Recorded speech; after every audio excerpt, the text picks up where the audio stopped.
Good morning or lunchtime, whatever your time zone is in. Hi, welcome in. Good to see you all. Um, I hope you can hear me. Good morning, Rachel. Sound check. Can you hear me good? I'm starting a little later than I usually do. At least I didn't forget to start today.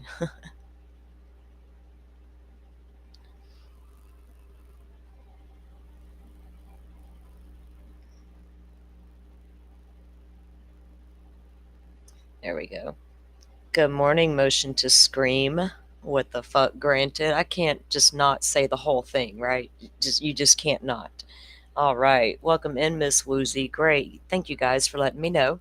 Have to double check. You never know when something's going to go on the fritz, right? And not work properly. I'm still rolling with my cheap little headset. Am I still breaking up the way I used to months and months ago? I forgot. I don't listen to my shows rarely. Don't think about it. So, yeah. I don't know if I'm still cutting out for you guys every now and then. I bought a better headset that one time, but I can't get it to work, so it's like under the desk in a box. I'll give it to my kid for his Xbox. Get me another one. Great. Thank you guys. Welcome in. So, I had technical difficulties yesterday. Wi-Fi went on the fritz again. Phoned it while I have the same carrier for my home Wi-Fi and my phone because I'm out here in the country and options are limited. But on the general, it runs pretty well, right? But yesterday it was not. It's like it was out for almost 24 hours. I complained this morning. I did because it was time to pay the phone bill. And they're like, "Oh, hope everything's going great." I'm like, "Well, actually, in the past 2 weeks, I've had two issues. Yeah, and it kind of affects my ability to chat with my friends. So yeah, we have a problem. Anyway, hopefully it gets fixed.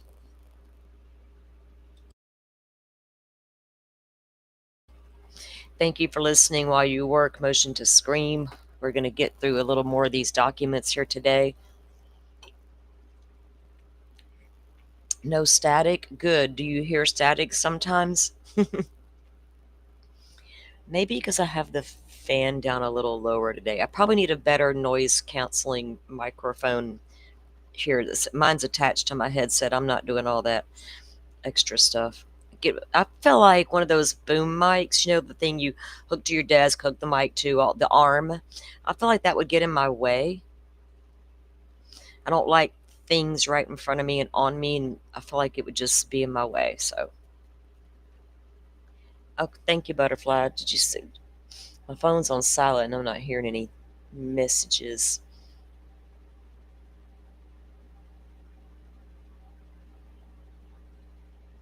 Oh goodness. Oh, I just realized I was in the wrong channel, and I looked at something that was seriously old and thought it was current. Never mind. Okay.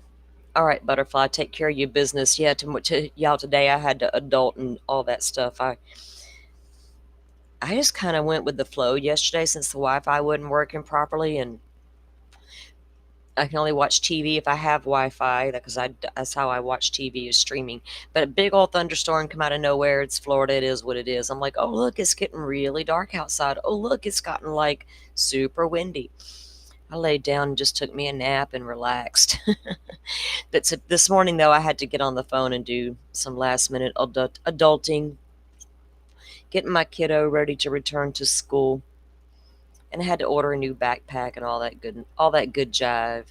So take care of your business, honey. All right, guys. So you guys know if you've been hang on, I'm trying to adjust my screen where I need everything to be where we need it to be. So I do troll around the YouTube streets in the evenings outside with my coffee after dinner and before bed and all the things. And there's a few shows I do make sure I see because of the guests, right? I want to hear these interviews and things like that. So I've tuned into some of those. I know a lot of people are still covering these documents, and I'm not sure where everybody's at in the process or actually how they're going about doing it because I haven't looked at any of their content. So appreciate you guys coming in here and unpacking it with us the way we're doing it. We're just going through it, right? Moving through it as it is in the docket there. But a few things have come out that we haven't gotten to yet, and a couple of them I cannot help but touch on because they were answers we wanted from the day we saw search warrant returns, right? We're like, we need to know more, and we are finding out a little bit more about some of those things. Also, we saw the Farm Road video body cam now of the stop Koberger had over in Moscow in August of 2022. And this is the same video that the prosecution planned to bring into evidence that the defense did not want into evidence. And then once everybody saw it, they were like, well, we don't even understand what was wrong with the video, right? Why did the defense want that out? Well, it was written on the wall, but, we're going to go over why. And Brian Koberger was polite in both of those police stops with the female cop, the male cop. I'm not going to sit here and pretend he wasn't. He was polite, he was courteous, but, right, that same demeanor in both stops, questions everything. But he did it to the both male and the female. Was it a question of authority, or was it just in general that's his personality to be that way? Think about what some people who have said that we are learning about the investigation into him at the teaching assistant job. How critical and questioning he may have been, right? It would have painted a picture of Koberger in a certain way. And then, well, people were like, well, not wanting to give your phone number is not a big deal. No, and generally it's not. And so I knew that when the judge made his decision, he was going to redact the things that Koberger said to the officer. But none of us had seen the footage yet. But his attorney stood right there in court and told us exactly what it said and why they wanted it kept out. And it's for the same reason I explained. But we're going to take a look at that as well. And then we're going to jump into our documents because we're not going to be here for hours today, like 4 hours. You never know with me. It could turn into that. It depends. But I'm not planning on a full 4 hours today. And I do have the playlist set up for you guys, part 1 through to part 5 now. So if you've missed going over any of the documents before today, you're welcome to go back into the playlist and start from the beginning and listen to all of them. Because I'm moving through them in order.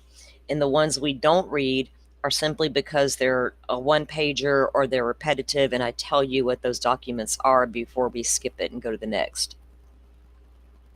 Welcome in, Joy. Thank you for being here. All right, let me get my screen pulled up, guys, so we can start getting this review underway.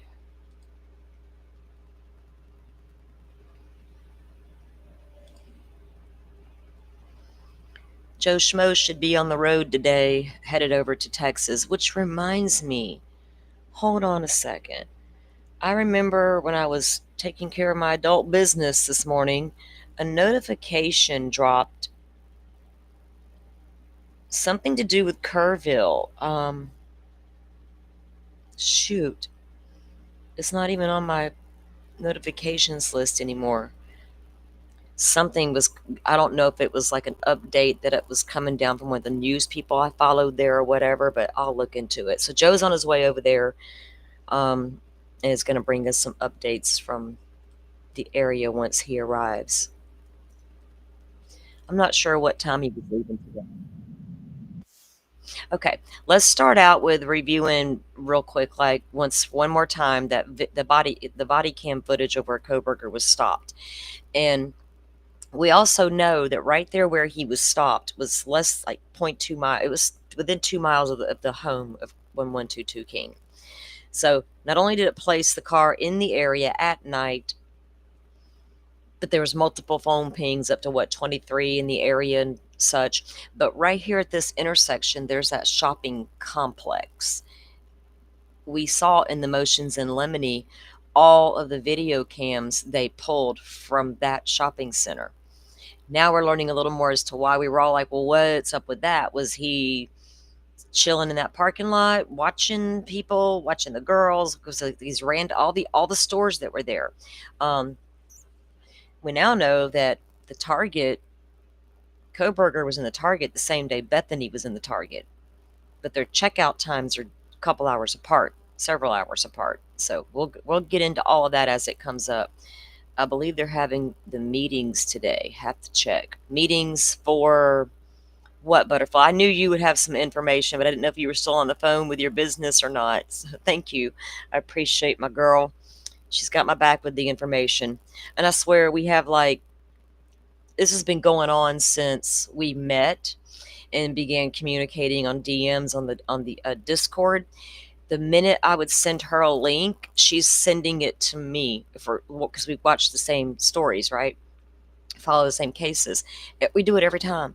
The minute I go drop a link, I'm like, well, shit, she just dropped the same link. So I figured you saw that notification this morning and probably reviewed it. Y'all, shout out to my mod team. They're all great, every single one of them.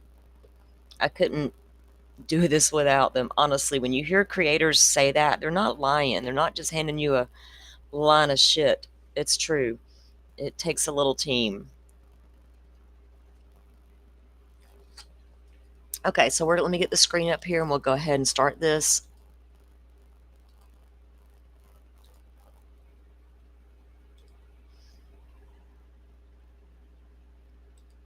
Pennsylvania, Lincoln Frank Zebra 8649. I'm curious to know if the night, well, it's not going to matter, I don't think, because of course he's pinging in the area. He's sitting right there, right? But what tower did he ping off of? He's within 2 miles of the home. Would it matter if he was a mile from the home or a half a mile from the home, right? 0.5 miles from the home, whatever. Would any of that matter because the tower can't tell you exactly how far the guy is from the house, right? I wonder if they pulled tower dumps from that night just to see, can we pinpoint him close to that house that night?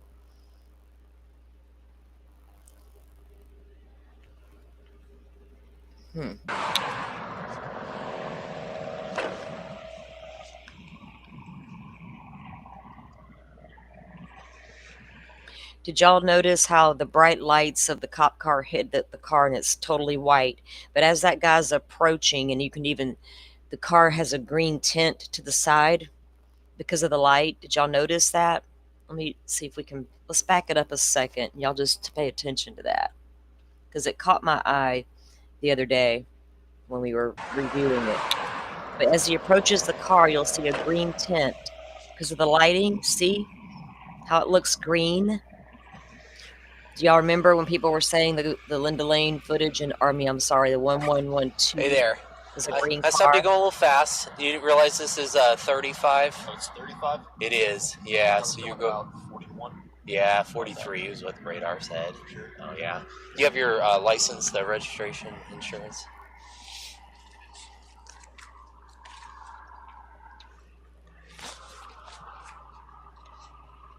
Were you wearing your seatbelt when I stopped you? No. That's no good. Right. Just being honest with you. Yeah, I appreciate that. You guys are. There's absolutely no point not being honest. Yeah. You have the radar. Yeah. Yeah. Okay. Do you have a vehicle registration slip or something like that? Okay. Or did I give you my insurance? Yeah, this is your insurance. That's good. Thing is, I'm on a overtime shift right now. One of the conditions is we have to enforce seatbelt laws, and so to write you a citation for that, it's $10 in Idaho. Not a huge deal, but yeah. Be right back.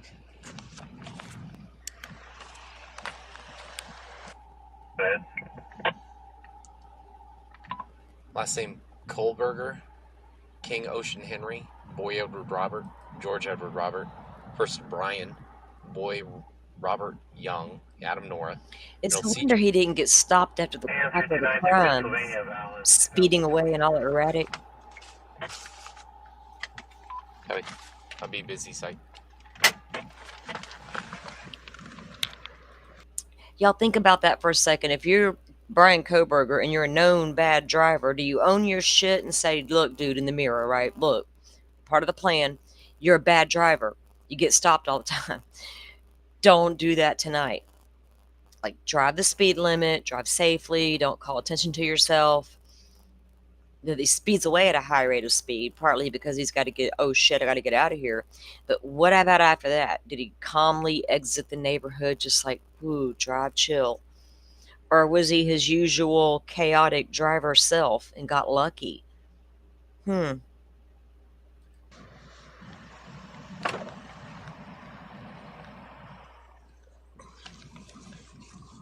All right, sir. Here's your license back. It's here. Just infraction citation. The only thing they're alleging failure to wear your seatbelt on the traffic stop. They said the fine at that's $10. Okay, so right here, he's going to start, with certain things and pay attention to what he's saying because this is the same stuff his defense didn't. This is the stuff his defense did not want in there. Well, they didn't want the seatbelt stuff in there either. Not that he wasn't wearing one. They didn't want the conversation about the seatbelt in there. And people are like, well, it's just a conversation. Was it really? Because I never thought it was just a conversation, right? Not if I'm an attorney. I can tackle this a million different ways. Which one am I today? Prosecutor or defense, right? You do have the right to a hearing on this if you'd like one. If you'd like hearing, you need to request it before September. Uh-oh. Oh, shoot. What had happened? No, no, no. We're not having internet issues. I don't know what just went wrong. Let me take this down and try to bring it back up.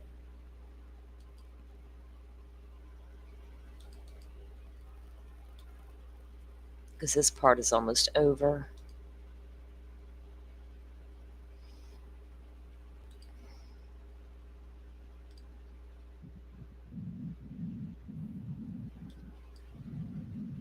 Let me get it back to where we needed it.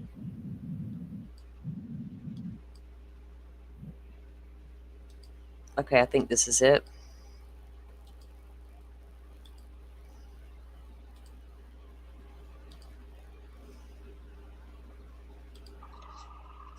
Were you wearing your seatbelt when I stopped you? Oh no, we went too far No. ahead. That's no good. You guys are. There's absolutely. Yeah. Okay. Do you have a vehicle registration slip or something like that? Okay. Would I give you my insurance? Yeah. One of the conditions is we have to enforce seatbelt laws. And it's all going to come back Pennsylvania because this car was still Pennsylvania at the time and only required the rear plates. Oh, come on. The prosecution did say it would show this car did not have a front plate, but we never see the front of the car in this stop. That's crazy to me. Sorry, guys. I'm trying to get it back to where it was, and it's not acting right. Of course, maybe the internet's not quite 100% well. She's got a problem. Last name Kohlberger, King Ocean Henry, Boy Edward Robert, Stubborn George ass Edward Robert, internet. Person Brian, Hey, Boy Poke It Mom. Robert Welcome Young, on in. Adam Nora, Middle C. AM 329 Pennsylvania, valid 2024 clear. I'll be busy, site. Okay, so when he goes back over, part of this conversation is what the defense didn't want in there, that the judge agreed to redact. All right, sir. Here's your license back. It's here. Just infraction citation. The only thing they're alleging failure to wear your seatbelt on the traffic stop. They said the fine at that's $10. You do have the right to a hearing on this if you'd like one. If you'd like hearing, you need to request it before September 8th at 8:30. Otherwise, they'll automatically be entered against you. You'll lose the right to the hearing. You just wanted to pay it. The mailing address there, website right there. Yeah, I just have a question about that. So in terms of when you get a speed decision that's obviously reported to your insurance, is that the same thing for the seatbelt? I don't think so. I think it's only moving violations that go to insurance. We can barely hear what Things that he's might saying. put points on your Burger. license. Yeah. I'm not 100% sure. Okay. Could I get a phone number from you? Yeah, why? We need to put it on the citation. Says, yeah, why? Report. You know why a criminology criminal justice student? I told you I wasn't wearing my seatbelt. Uh-huh. When people lie to you about that, say I lied to you about that, right? Mhm. Just for my own knowledge. Mhm. Do you honestly go back and look at that, or you just Okay. With a seatbelt like this, I didn't check as I was coming up, so that's why I asked you. you usually? I should. I noticed you weren't wearing it, and I'm on this. So do y'all think that it's just a problem with authority of this nature, like law enforcement authority, or is it just his general nature to behave like this? Because remember, he's done it now with 2 different officers, but 1 female, 1 male. I'm conflicted about how I feel about that part. So y'all have seen this, and this is the gist of it, and it's just the conversations that Koberger had with the officer. So let's go take a look now, actually, what his attorney said in court during the motions in limine hearing back in April of this year. And you can see exactly why they wanted to keep that out of court. I've seen all the discussions about it, and I was like, well, hang on. Let's see if we can refresh. And let me shout out to Anjanette Levy, because I was actually watching her live when she showed this. I was like, holy shit, she's right. We got footage of it. I actually was streaming the damn hearing, watched it live. But it didn't dawn on me to go back and review that. So shout out, Anjanette, doing your job, you little badass. Thank you, ma'am. So we will give credit where it's due for reminding me, but let's take a look at it and see exactly why they wanted it out. Remember, this was the defense that wanted it out. Now, the prosecution did come in back in on their rebuttal, and well, what their argument was in court was, we are only going to use this to show him in the area at night in a white 2015 Hyundai Elantra without a front license plate, just to establish that alone. And then the defense come in with this, and then the judge in the end said, okay, well, we'll let it in, but we'll redact everything except him in that car at night in the area. That was like a win-win for both sides, I guess.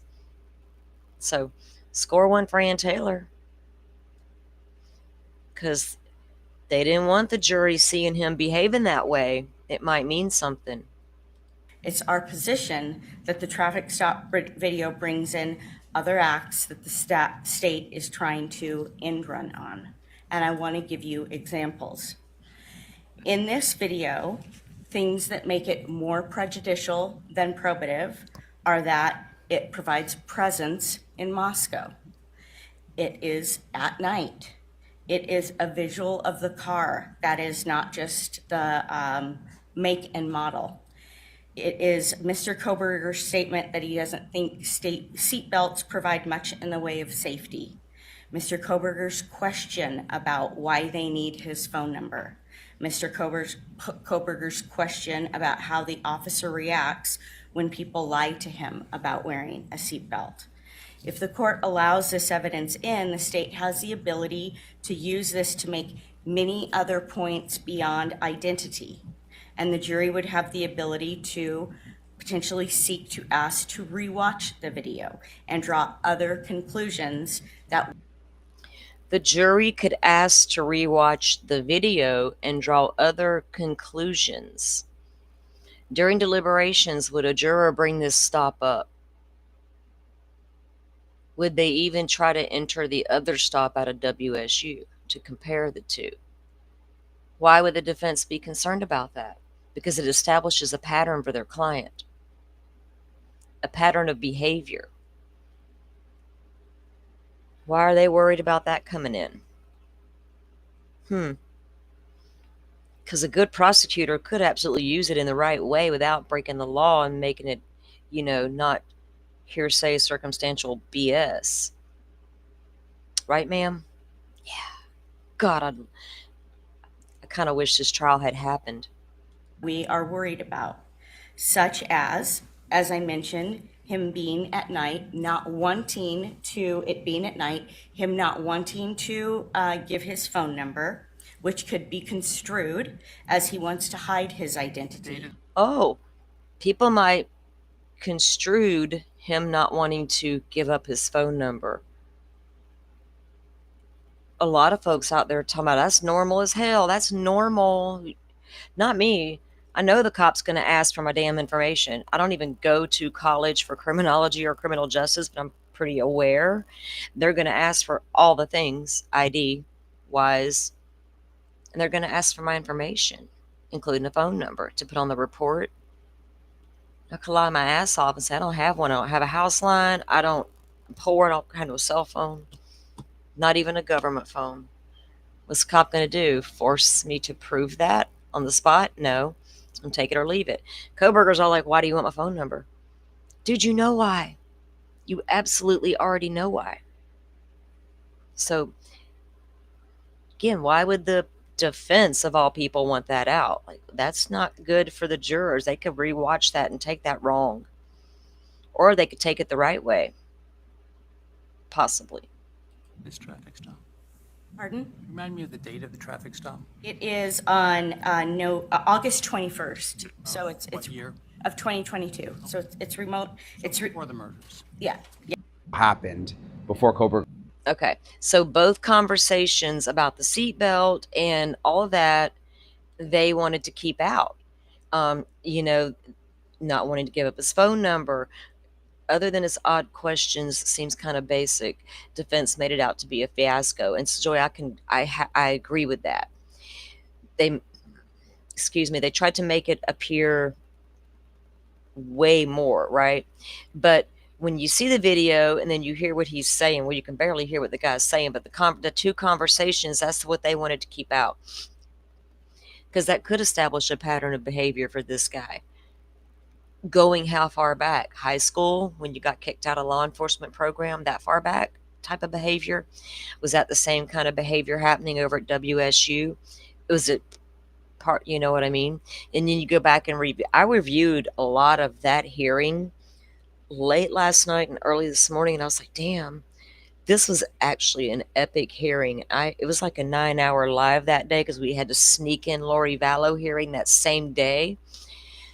So I kind of forgot a lot of it, right? Because it was so much. But yeah, we're going to have to review that whole darn hearing because it's quite interesting compared to what we're seeing coming out with these new documents. So I wanted to share that with you guys about because the new body cam is out there of that stop and the conversations being had about why it was such a big deal, and then seeing what the defense said their thoughts were on why it was a big deal, right? Couldn't they just have argued that in trial, like with cross-examination, and get up there and show that this could be is normal behavior? I don't know. There was a way to get around that little bit of behavior.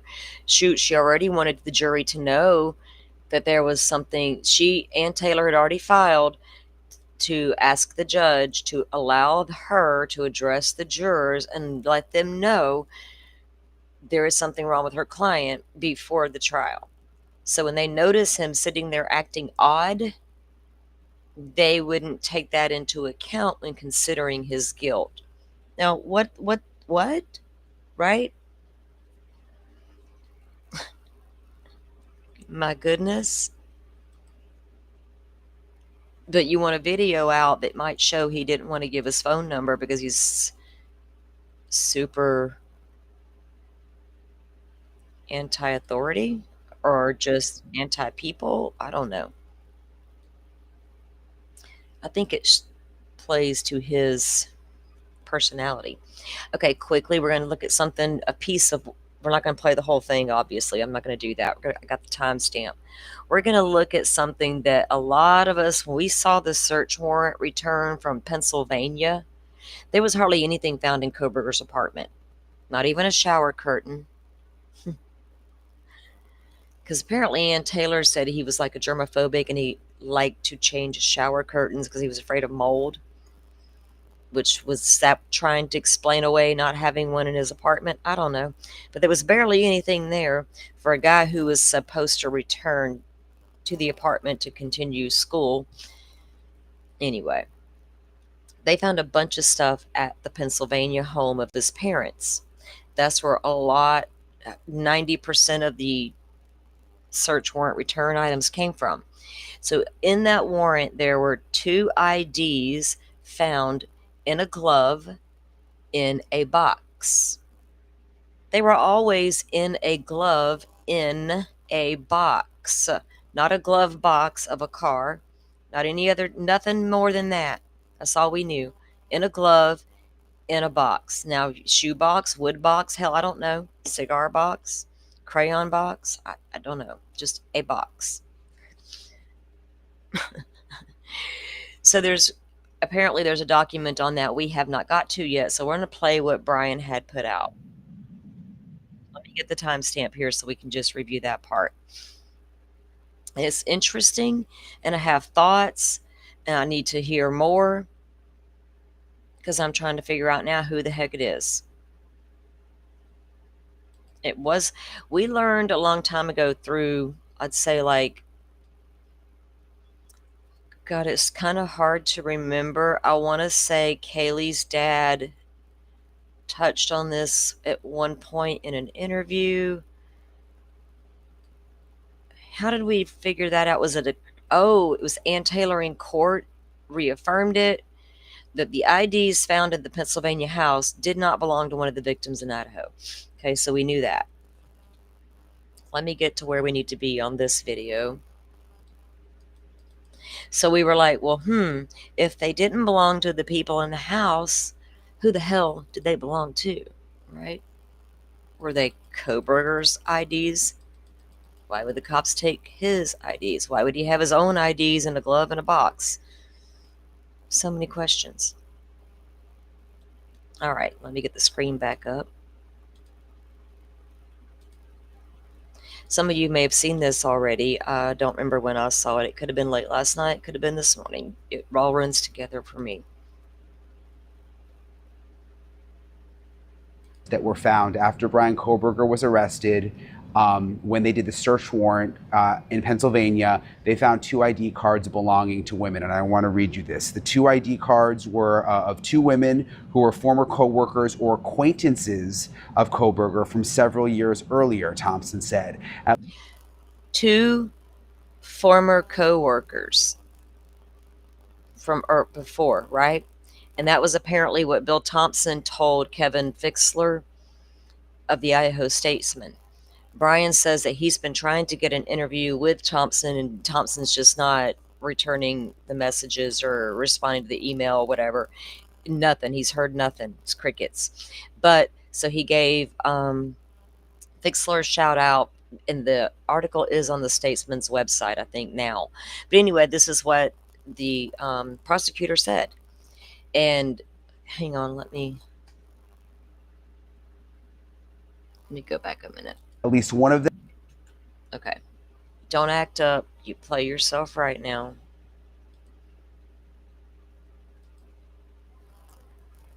Of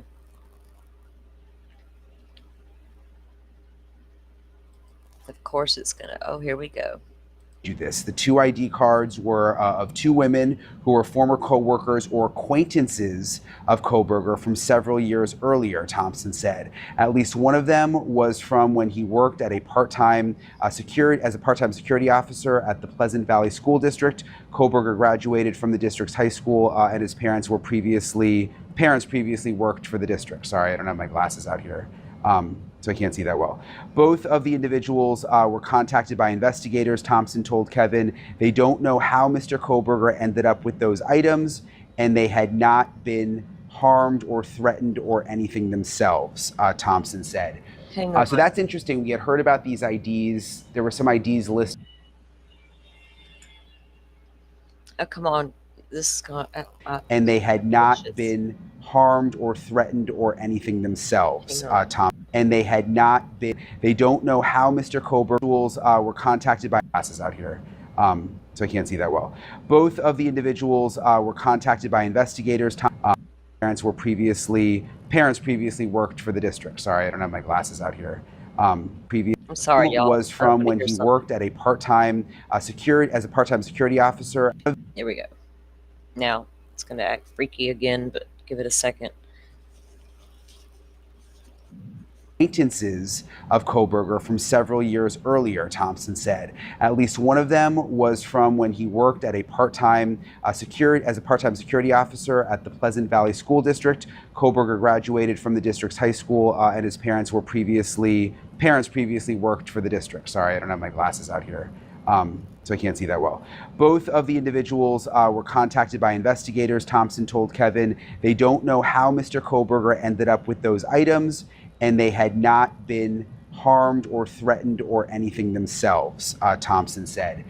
So that's interesting. We had heard about these IDs. There were some IDs listed on the initial evidence sheet that we were able to get our hands on from the search warrant. But in terms of them actually being people who Koberger worked with and females, why he had these IDs, how he got these IDs, we don't know. It, for some reason, reminded me of something that I reported on early on.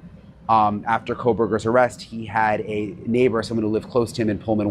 Okay, he's going to speculate that the other ID possibly belonged to the little Asian girl that was kind of into Koberger, where he installed the cameras for her in her apartment because somebody broke in and moved the pie or the cake, whatever it was that she burned. That whole situation, he's speculating that that's the other ID. What interested me the most about that whole thing, I want to know who the second one was also.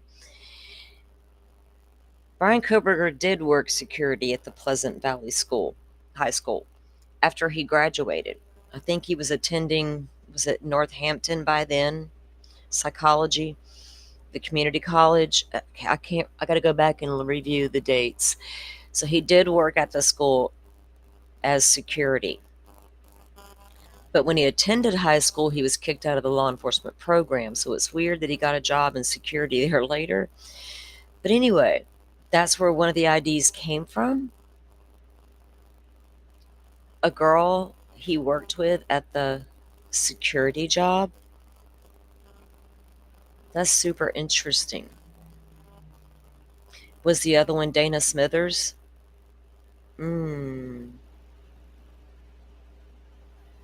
If the other one was Dana Smithers, there's a full-blown investigation that we don't even know about to blow up. But that's speculation. Speculation. Inmate number 163214 was and is a creeper. And inmate has been moved from the Idaho State Correctional Institute over to the Idaho Maximum Security Institute. And I trolled their whole website last night. I saw all his stuff, housing, what's going to look like, his future, his forever home. I made a little video short about it, you guys. Go give it a little thumbs up.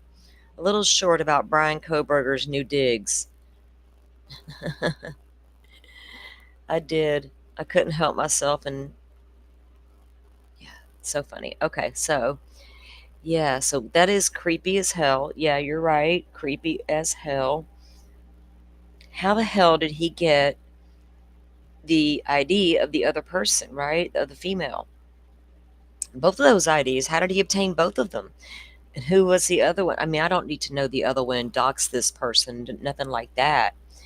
But how would you know? How would it feel, right, to get a call or a knock from authorities saying, hey, that guy we arrested for that quadruple homicide, your ID showed up in a glove in a box in his bedroom at his parents' home. What's up with that shit? Hey, girl, what's up? Can you hear us? Hey. Okay, let me turn you up. Can you hear me? Yeah. Can you hear me? Uh-huh. And what was the point of having the ID? Right, Woozy? Well, here's the thing. We heard, was it like an obsession? Was it a preparation? Was it girls he might have been already stalking to practice stalk with or surveil, whatever the hell term you want to use? Because we knew, well, according to was it the book Butterfly, I believe, the the Patterson book, when they interviewed the Saba family, those kids did know they knew Koberger, right? The brother and sister. So Hmm. Koberger ended up hanging out in the damn trees, eating Reese cups and dropping the wrapper to the ground, like watching their home tucked away in the woods. And the dad suspected Koberger was the one breaking in. Did he break in and take IDs like a trophy shit? Was that Could be. right? I don't know. I'm I feel confused. that's his theme. Like I said from before, Well, creeping around, trying to see what he can get away if taken unseen. here's the thing. If I feel like if taken IDs was going to be a thing for him in his would be futuristic possible serial killer type situation, he would take the ID of every victim that possibly had one. Like if his victims had an ID on them, he'd probably Hmm. take it as a trophy each and every Well, time. not the ID being a thing, the him creeping around and seeing where he can, go without being seen. You know what I mean? Like Oh that. yeah, no, I know he's already creeping around. Dude's been creeping Hmm. around since Jeremy Sabo's house, and he broke into the neighbor's house when his other friend OD'd. And the mom, or no, when he got before that, when he got arrested, Brian called the friend's mom because that was Brian's buddy, his heroin Hmm. buddy, and Right. he was in the hospital, and no, he was in jail. I'm sorry. So the mom tells Brian, "Yes, we're going to go see him." Brian's like, "Okay, well, let me know what time you're going. I'll go after you." So she tells him what time they're leaving. While they're gone to see the guy in jail, Koberger breaks into her house. Then later on, he shows back up in her house. This is according to court documents. He shows back up in her house and apologizes to her. And she tells him to leave and never come back. Then I'm later, with her you. son ODs from the drugs. Koberger gets clean, loses all the weight, goes on to be a quadruple homicide killer. Isn't that weird, y'all? Yeah. That's so strange.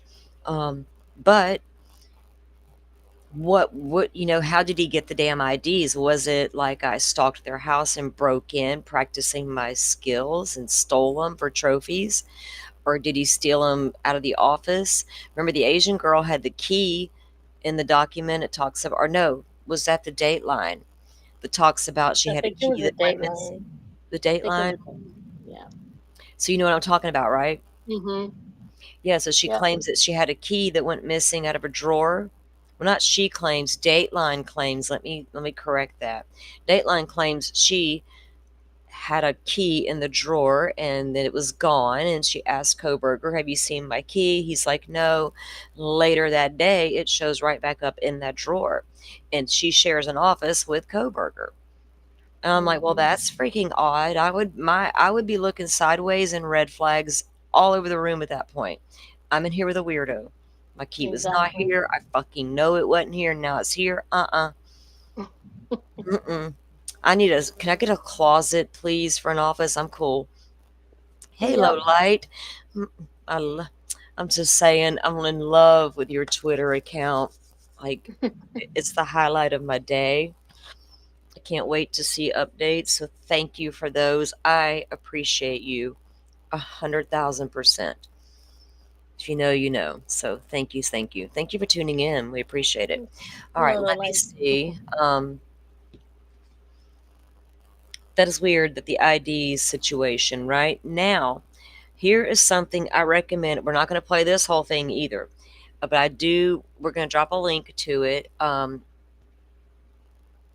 Courtroom Confidential with Joseph Scott Butterfly. Can you grab Morgan. to that Yeah. and drop it in chat for us? Hmm. Because I'm telling you guys, I love Joe Scott, right? Don't you love him? Like, Yeah. he's just so, he doesn't have like a narrative with anything, right? It's not about Hmm. that. It's just about crime scene 101 and stuff like that. And that's my jams, and I love it. So I love to listen to him. I loved some of the talks that I would find on YouTube that he gave, even like at CrimeCon, about the Delphi case. About there was one he did where I think he did one. It was not long after the crimes here, the Idaho murders. and Stacy Chapin was there, and she shows up in his audience, right? And she stands up to talk to him. It was epic. Oh So wow. yeah, it was good. So I like him because he's just like a fair, really good talk about the evidence, right? What it could mean. Right. That was the thing. So, and we had all discussed here. Okay, so we all discussed here, and then I had a discussion with offline as well with my pals. The injuries we were hearing about, especially with Kaylee. Possible second weapon. What could it have been? Brass knuckles. The butt end of the K bar. We talked about that. So we're gonna hear what Joseph Scott Morgan has to say about it. Let me make sure I got my timestamp right so we can. But we're gonna drop the link because we drop it. Yeah, Yeah. great, because it was well worth a full watch, guys. I'm not even joking. So we appreciate Courtroom Confidential here for doing this because it was really a good interview. Mm-hmm.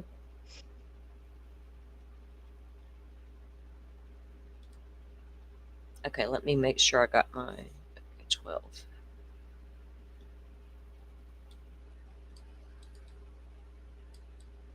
And the way he describes things and talks about things, he helps you follow it. And literally, you can see in your head, okay, that makes perfect sense. Or, like, well, I don't know if I still get that, right? Right. But yeah. Okay, this should be. All right, bring this up. And again, this was from Courtroom Confidential. And he had it. Joseph Scott Morgan was his guest. Yeah, he has his podcast, Rachel. The what is it? Body bags, body. Mm-hmm. Is it body bags, right? Yeah, body bags. Yeah, he's had that for a long time, but I don't ever. Okay, here we go. I follow him on Twitter. I've always done that. Know, at least from first responders, how they were found, what condition they were in. We now have some of the autopsy reports on what their injuries were. And starting with Kaylee, the word that comes to mind immediately is the idea of overkill, and that she was stabbed 30 times in her face to the point that the responding officers used the word unrecognizable. And there was also this talk about, I think it was described as a horizontal pattern. The quote from one of the reports was connected to asphyxiation and blunt force trauma. And there was even a suggestion by her mother, I think it was, that a possible second weapon was used. I'll just kind of set you up with that and give me your thoughts on, what was your response to hearing that information? It was an attempt to absolutely and completely destroy her out of rage. This is a rage / lust killings, I think, and the epicenter is going to be that third floor bedroom. I think that it doesn't take a degree in forensic science or law to really appreciate that, and I think that with Kaylee, this disfigurement issue is it can be a bit misleading. I really want to be able to see the full report, okay, when it comes to autopsy, Right. so that I can understand how some of these wounds communicate. But if I can address the second weapon to start with, I don't think there was a second weapon.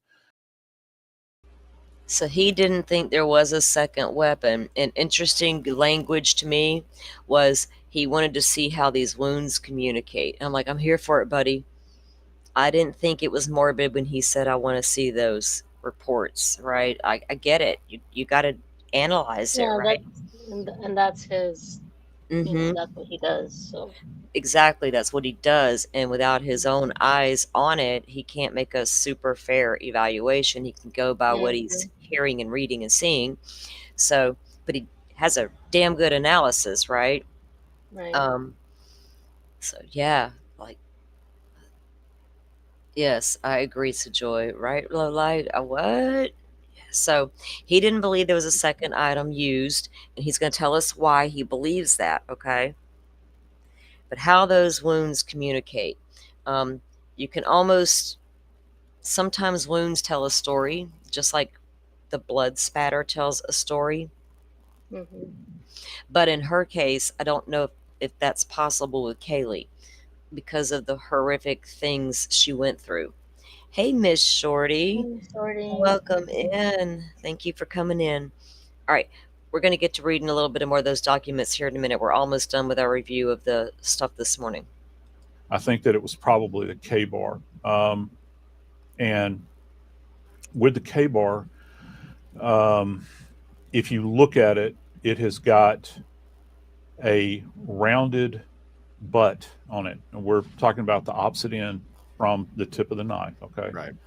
And keep in mind, these are robust combat knives that were developed for the Marine Corps, the Navy, and the Coast Guard. And Marine Corps first went in service with this in 1942. If you look at that image, and that's a great descriptor there, that image with the butt end, did you know that Marines would use that butt end not only as a defensive methodology, if they're trying to fend off an attack, you can flip the blade around and use it. Looks like a hammer, doesn't it? Just Right. visualize that just for a second. And there are these pattern marks that are on her.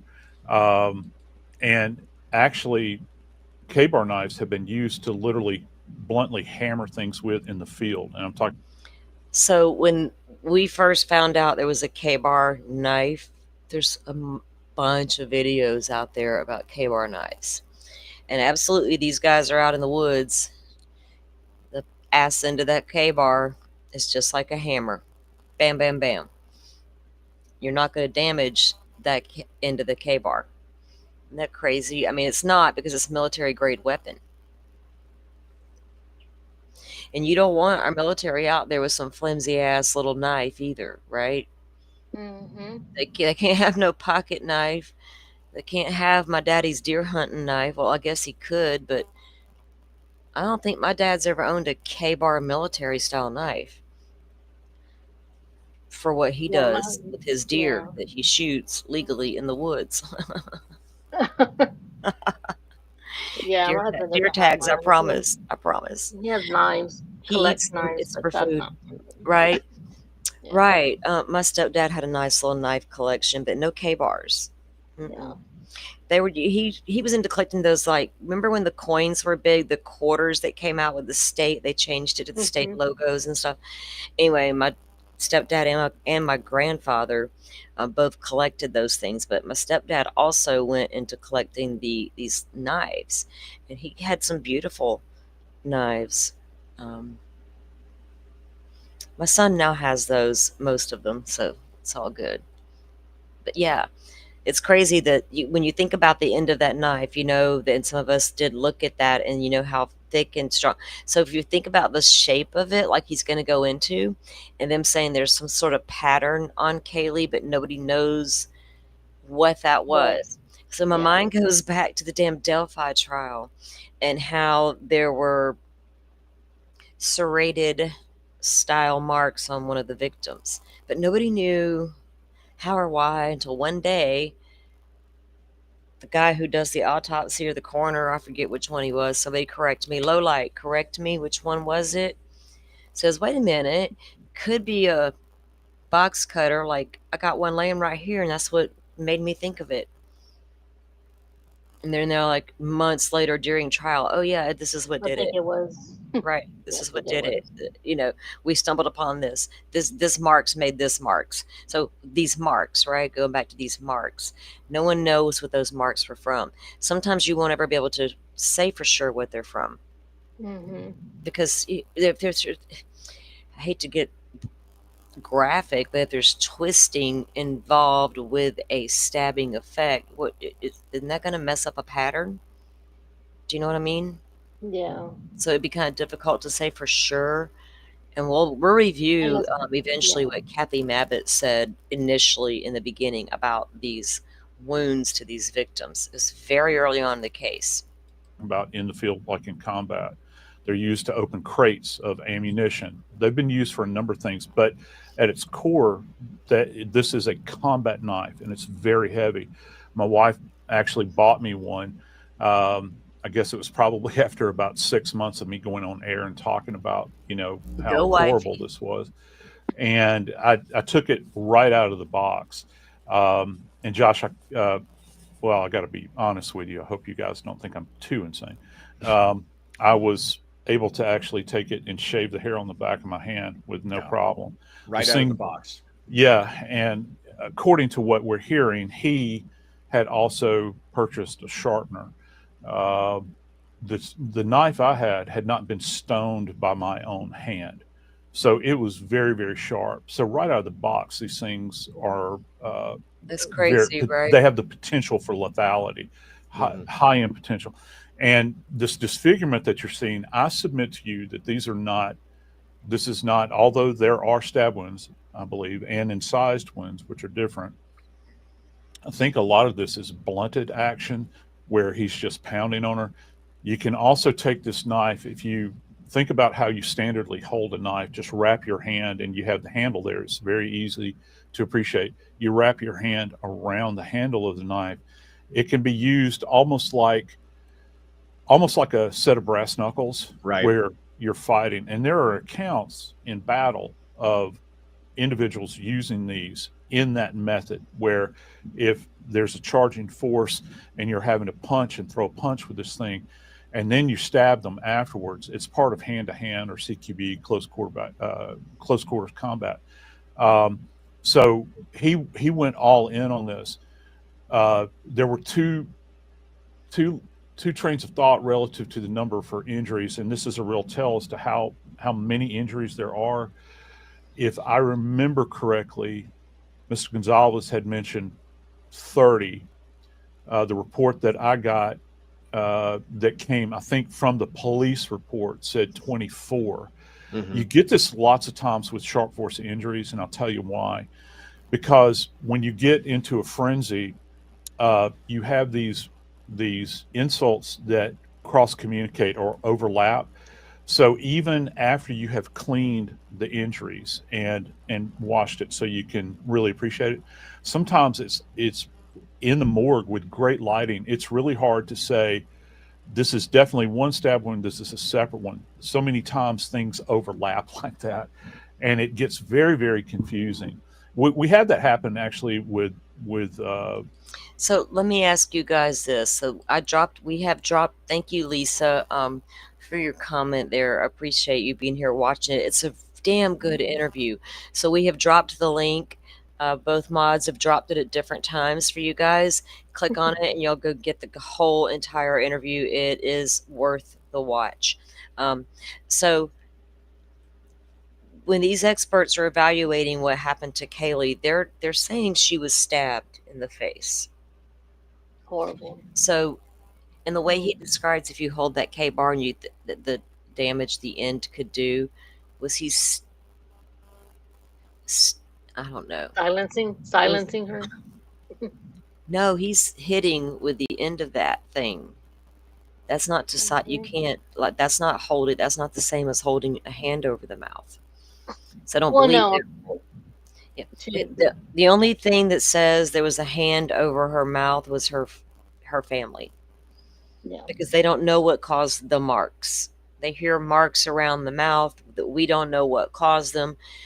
What is their mind going to evaluate as what could cause marks around her mouth?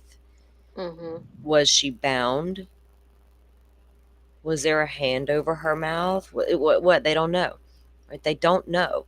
So that's where that came from. But the experts are evaluating these marks, and they're looking at what could have caused these types of marks. His evaluation is the butt end of that K bar was the cause of Mhm. those marks. He is hammering her in the face with the K bar. And she also appears to have some stab wounds. Kaylee was really, really harmed in this event. And we've always known that. Mhm. There was information leaked out very early on in this case about how damaging it was to, and I'll go ahead and say it, to 3 of these 4. And they were dead right the whole time. Kaylee, Xana, because Xana fought back and she was the one Mhm. stabbed the most, and then Ethan. all the damage to his legs. To what extent, we didn't know if those rumors were actually true. There was receipts, but where those receipts came from was sketchy, right? So there you go. Did you see But Low Light's comment? let's see. That question. Might have been Core. Is that what she's that one? That comment? Yeah. Okay. Might have been Roland Core.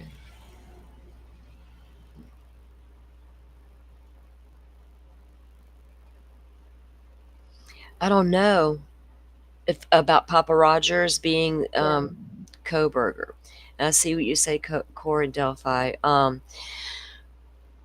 Well, they're saying that he wasn't, but at the same time, they're also saying he had the capability of wiping all of his devices clean to the point where they can't prove he even saw a picture of these girls, because apparently the pictures that he did have, none of those contained a picture of any of the victims. Like, they're admitting, the state's like, yeah, there were photos of college girls on his browser. What we saw in the Dateline leak, the prosecutor confirmed that. What he said was, what he did do in that interview that I saw with Bill Thompson, he confirmed that that part of Dateline was accurate about there being images of college girls on his accounts, right? But none of those were the victims. And then the other thing that Dateline put out was the blood upstairs belonged to Xana. That's not true, according to Bill Thompson. And he said documents will reflect that. So that takes away the theory that everybody's running with that Xana ran up those stairs, because I don't believe Xana ran up any stairs. Yeah. I believe the noise Dylan, with the inaccurate memory, heard was literally Koberger running down the damn stairs, running into Xana. Ugh. I know, low light. I wish from a legal standpoint, I really wanted that trial.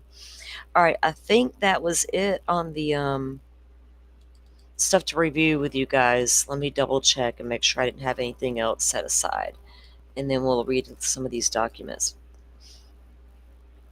Yeah, I'll probably go back and watch it again. So I thought I remember him saying something about the lines on the talking about the lines on the K bar, but I can't remember exactly what he said about it. So Something about, so I was trying to remember too, Butterfly, was he indicating like some sort of grooves in the butt of it that would also leave additional marks, or would cause, or there was something to that. You're right.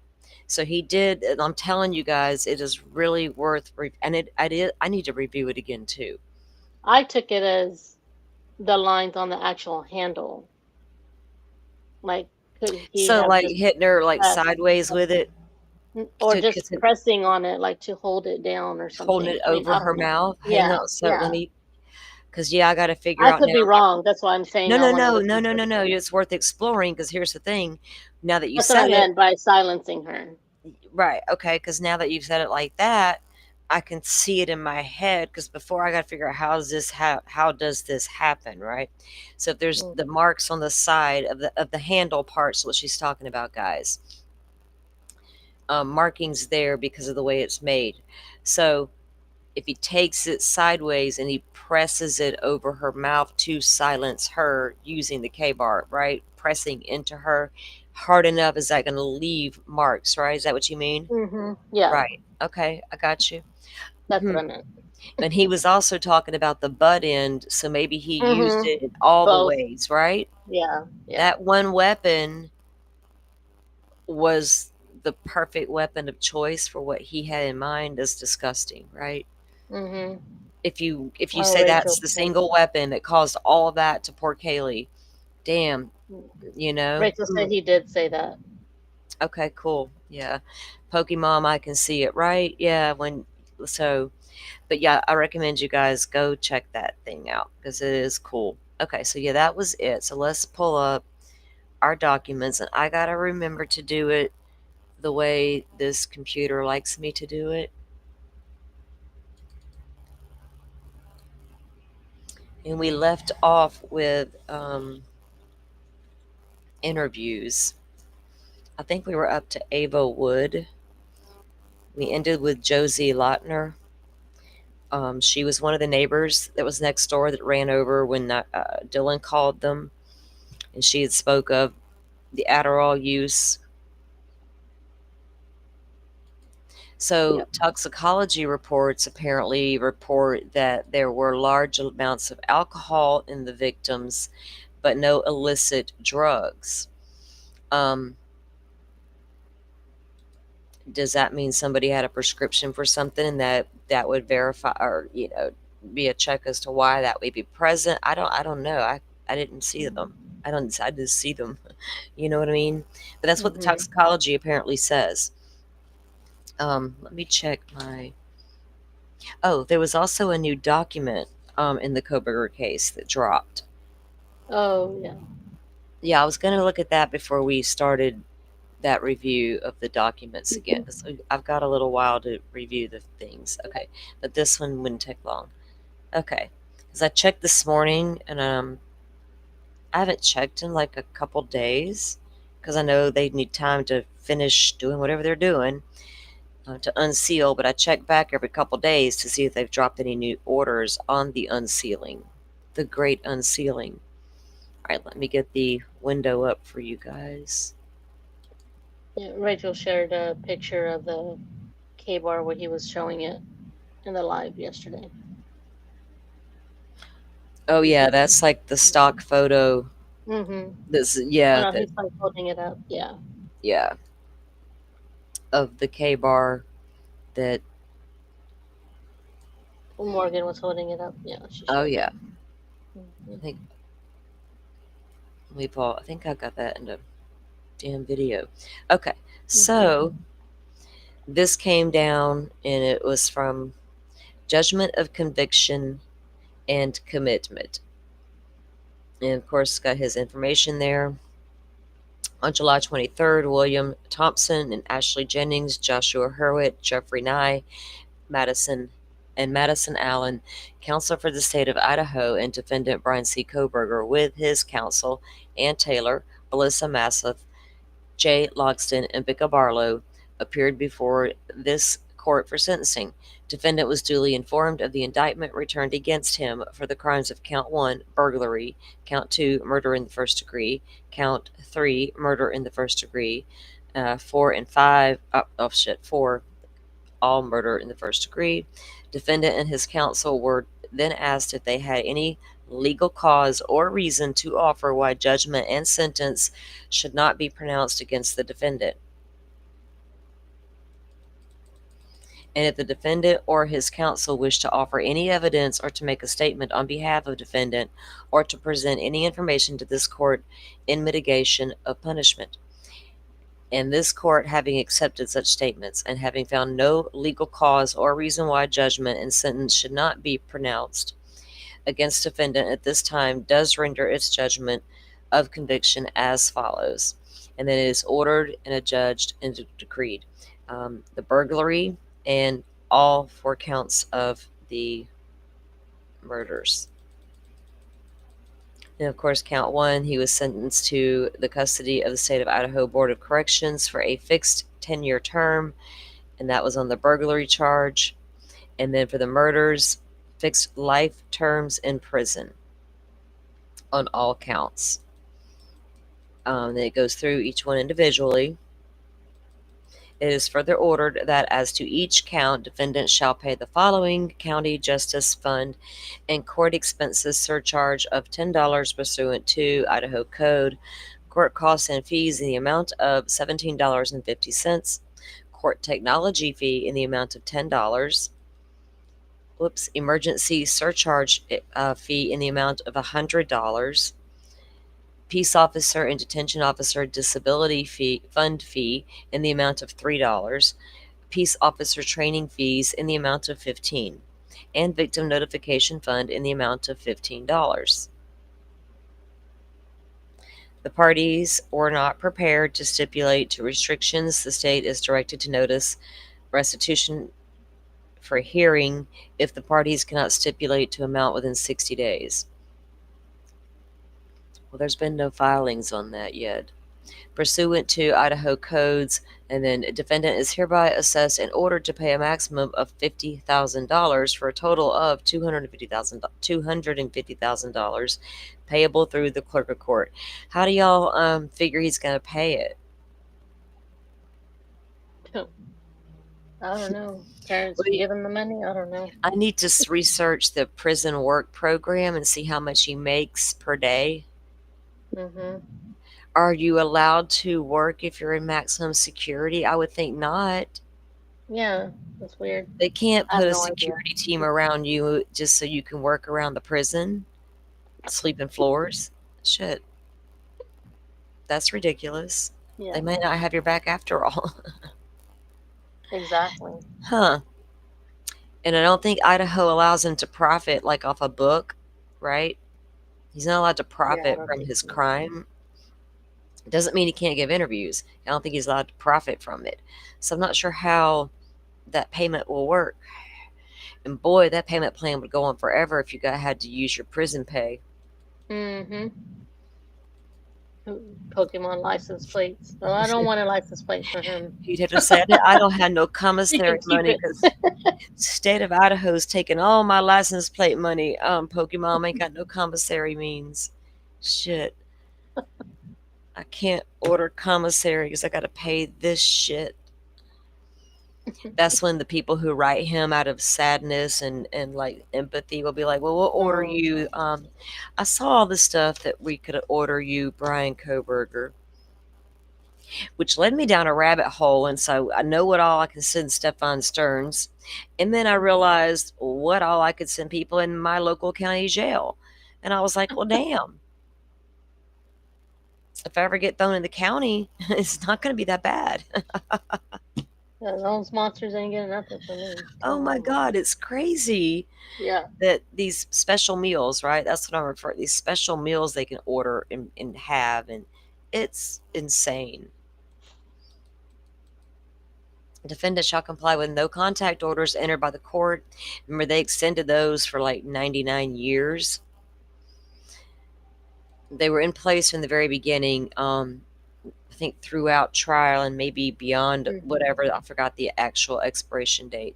But now they've extended it, I know that, for 99 years. And then here's the notice of right to appeal. Pursuant to the plea agreement entered by this court on July 2nd, the defendant, Brian C. Koberger, waives all rights to appeal any and all issues in the case and waives the right to file a motion pursuant to Idaho Criminal Rule 35. Nonetheless, defendant-elect to notify, should defendant elect to file a notice of appeal, it must be filed within 42 days from the entry of this judgment. So from the date he entered this, Koberger has 42 days to decide if he wants to appeal. And how could he appeal, right? He agreed not to appeal. I don't know. Did Ann Taylor lay a trap? Mm-hmm. Yeah. Ineffective counsel. This is something this woman lived, eat, and breathed for a year. How the state of Idaho was in she didn't have the ability to be effective counsel because they kept shutting her down. Although a lot of her motions were being granted along the way, including keeping out the weird behavior at the farm road stop about you need my phone number? Why do I need a seatbelt? Is it safe after all? I mean, Jesus Christ. I mean, I don't know. You know Do you go back and watch to see if they have seatbelts on? what? When he said, when he say something like, "Do you go back and watch to see if someone, I guess, watch the body cam back, or to see if like who worn a seatbelt or something of that effect?" He was asking about how do they catch him if he would have said yes he did and he actually didn't, or if he would have lied to him. Like, did they go back and check? Oh, like to see if he was really wearing his seatbelt or not?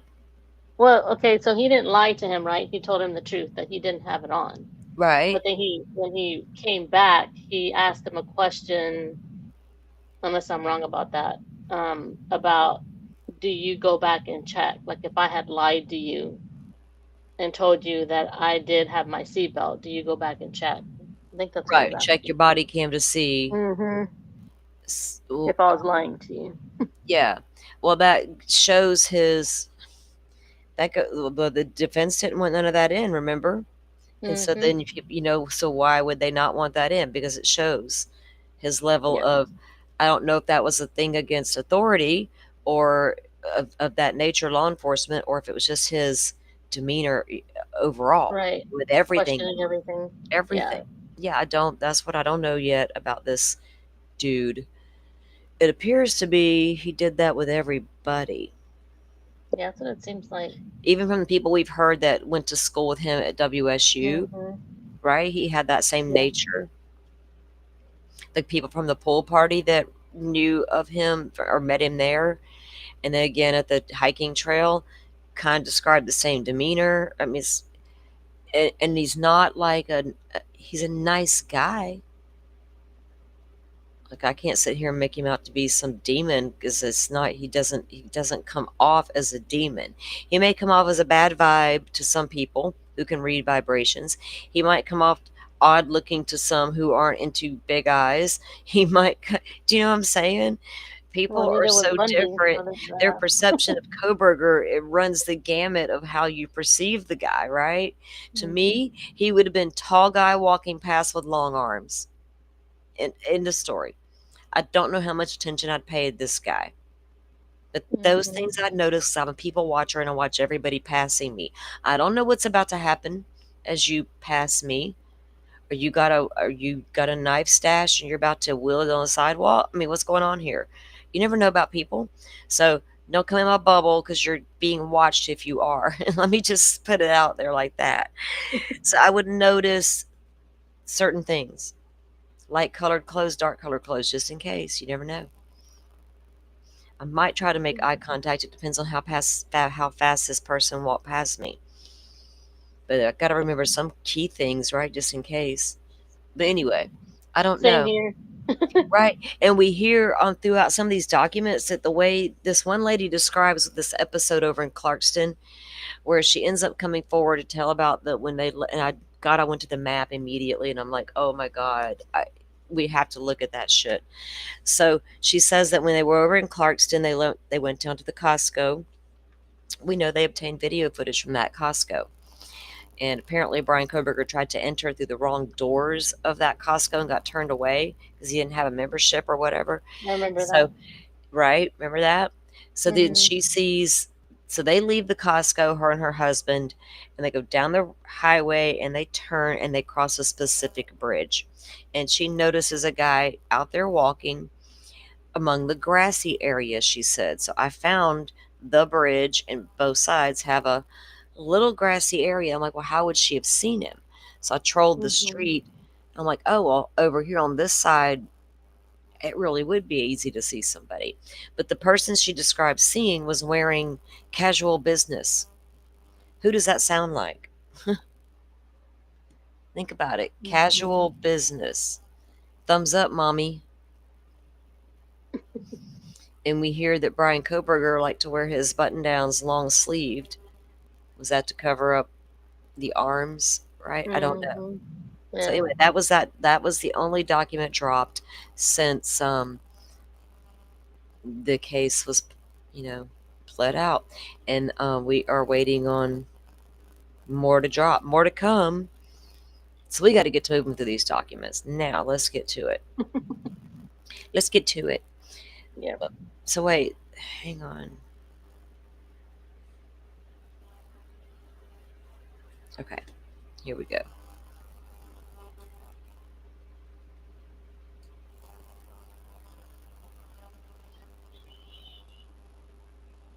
Oh goodness, heard my grandbaby. All right, let me get this. He was chilled. We ate breakfast and he was just relaxing. I'm just having extra coffee. Rough night. My son was freaking out that he wouldn't get back on schedule and all this stuff. I'm like, dude, it's so easy to get a kid back on schedule when they're this age. It's really not hard. but he's fine now. He was up this Yeah. morning at a good time. He's been going to bed at a good time, and I'm surprised because he spent his few days at his nana's and fished the entire time he was there. And he's usually like worn out right when he gets back, but this time he was good. Good. I'm like, good deal. We're back on track. We're getting there. I think we got like, I don't know, a week and a half, maybe 2 weeks before our school starts. I think. Oh, really? Hmm. Yeah, I'm over that.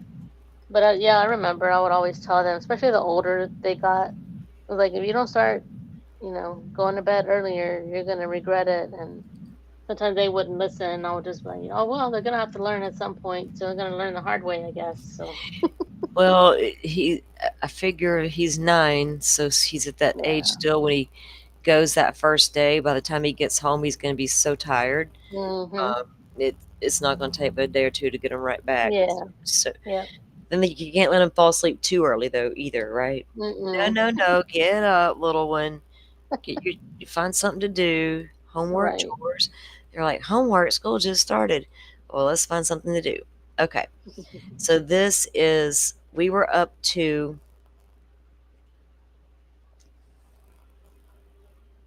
Wait a minute. We Is it read this. 109 or We something? read You this said one. Yeah, we got to go to 109. I yeah. grabbed the wrong one. Yeah, yeah, I remembered. I didn't think I would remember. I knew. Yes, thank you. I did grab the wrong one. So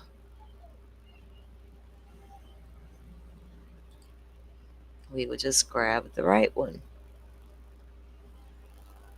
Yeah, my son's girlfriend is a teacher, so I think she's going back soon as well. She's a teacher. Mhm. Oh, nice. Well, thank you, ma'am, teaching the little ones. Yeah, she's a good teacher. It's important. I couldn't be a teacher.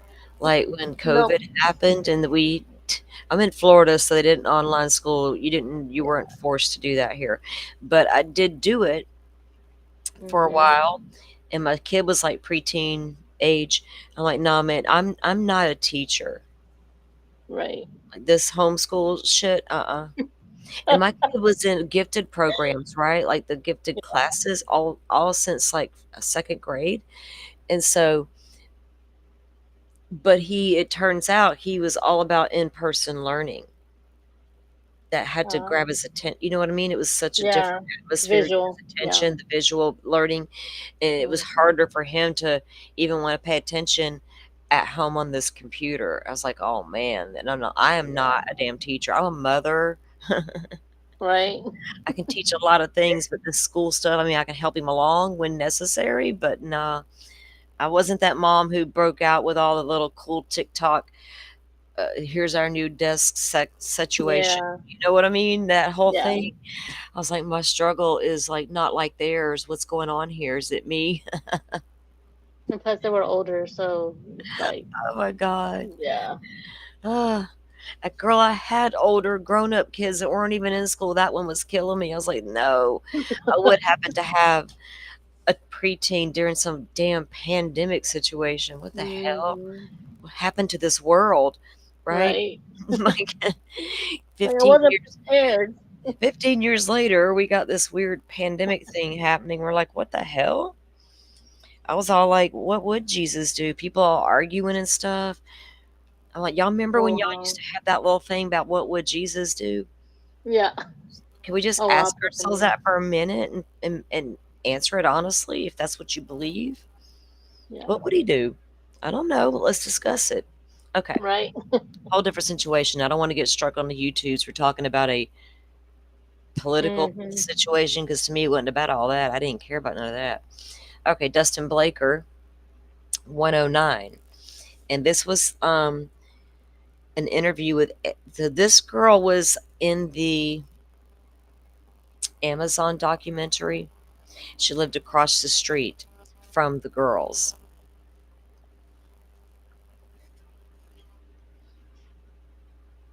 I don't think her house is blurred out anymore. It might be.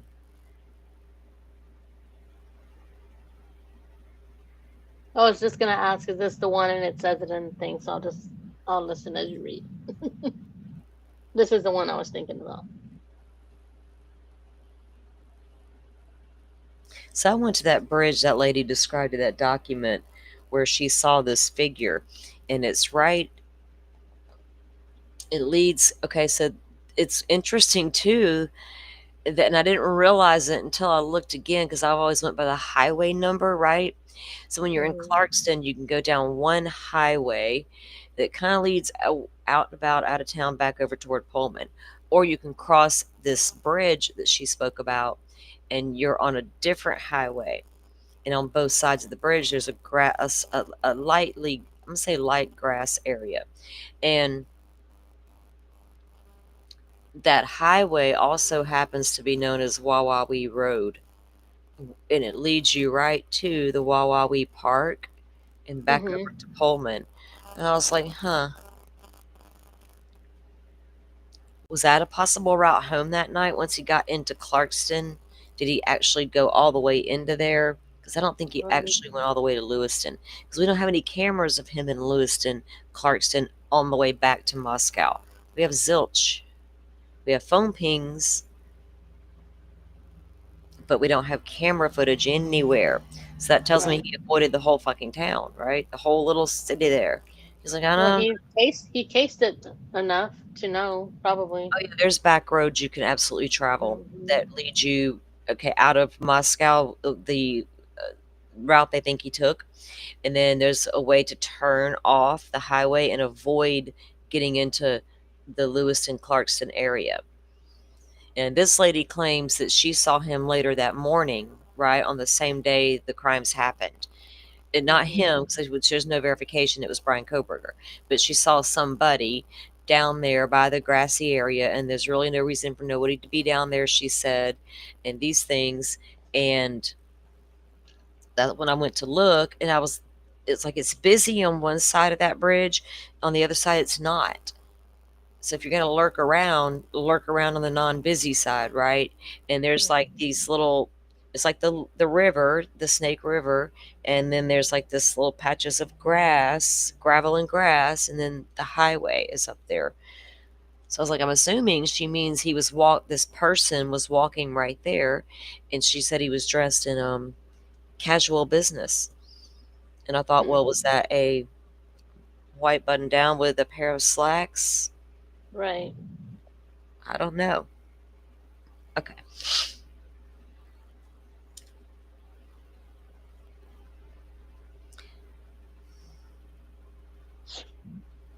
So this is the interview with the neighbor across the street. On November 13th at 14:4100 hours, I conducted an interview with AW at the police department.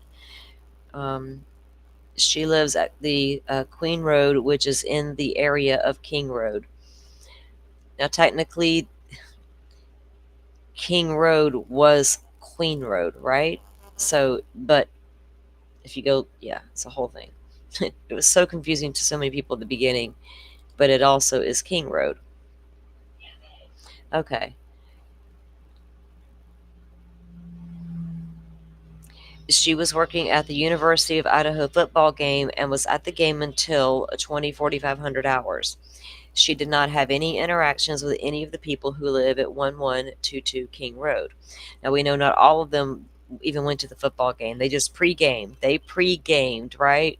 We know that Maddie and Kaylee went on to the corner Yeah. club at 10 something. All right. So she saw and heard all the emergency lights and sirens and looked out and saw some of her friends standing outside with white blankets around them. White blankets around them. Remember the picture on the internet, guys? And I still have it.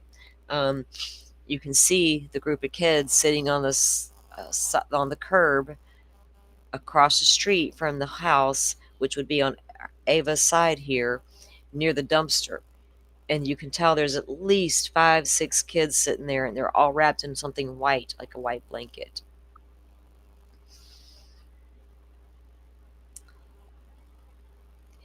She went out and brought more blankets to the people outside to try to help.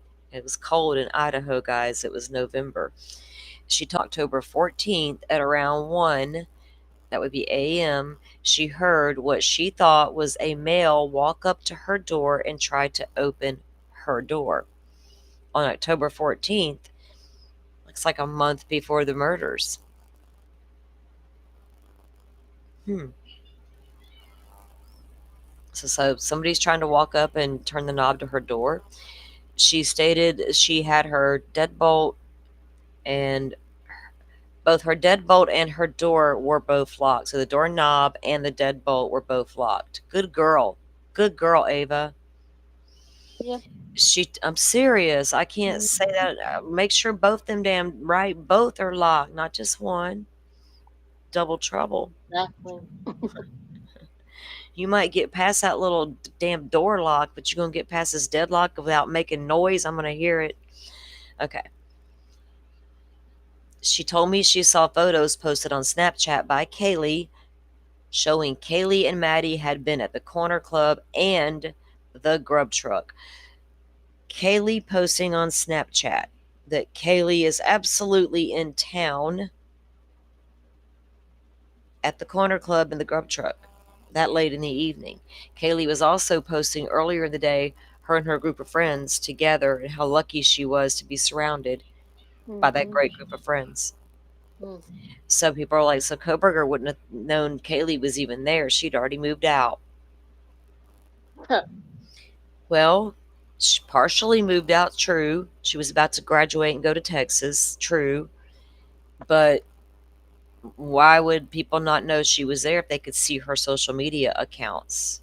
Yep. And remember, he's using tools to wipe his devices. And he's driving around So everywhere. good that the freaking FBI and the CIA can't figure it out. What? Yeah. Tell me more, Koberger, about that. How did you pull that off? Okay. So if they're posting to Snapchat, people knew that Kaylee was there for the weekend. And I'm willing to bet after showing Maddie and her friends her new car, the Range Rover, I'm willing to bet she probably posted a damn picture to her Instagram as well. You know what I mean? Now I can officially show it off on Instagram because now I've shown it to Maddie. Would Maddie be pissed if Kaylee posted to Instagram without showing her first? Hell yeah. Girl, get your ass down here and take me for a ride in your new ride, right? In Yep. your Range Rover. So I don't know. We've not seen evidence that she posted that she was there in that car because everyone was like, because she literally got the car days before the crime, right? So there's the thing. Would Koberger have known that that random car now parked out in the front yard belonged to Kaylee? Well, maybe if she posted, here's a picture of my new car earlier that day or Friday night once she showed it to Maddie. That I don't know. I've Or always when she wondered got that. it. Well, yeah, always because she went to go show Maddie.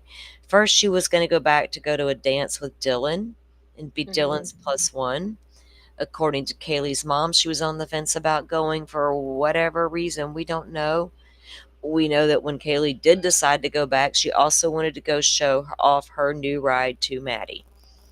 She just bought it. She got a sign on bonus with the new company she was going to work for, or she was already working for them, excuse me.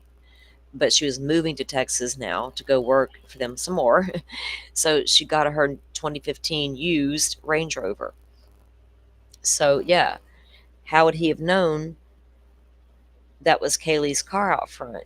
And I'm like, I don't know either. You know what I'm saying? I don't know either unless she posted a damn picture of it before the killings to confirm Yeah. it was hers.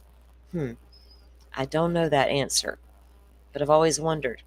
Because the other girls, Xana's car, Maddie's car, were known to be there, right? There would have been a pattern. Apparently, the other two surviving roommates didn't own a vehicle. So Ethan drove the red Jeep that he shared with his brother. How often was the red Jeep there? Was it there enough to be considered normal in this surveillance person's eyes? I don't know. Yeah. And if he's watching them on social media, he would know who Ethan was. Mm-hmm. Questions.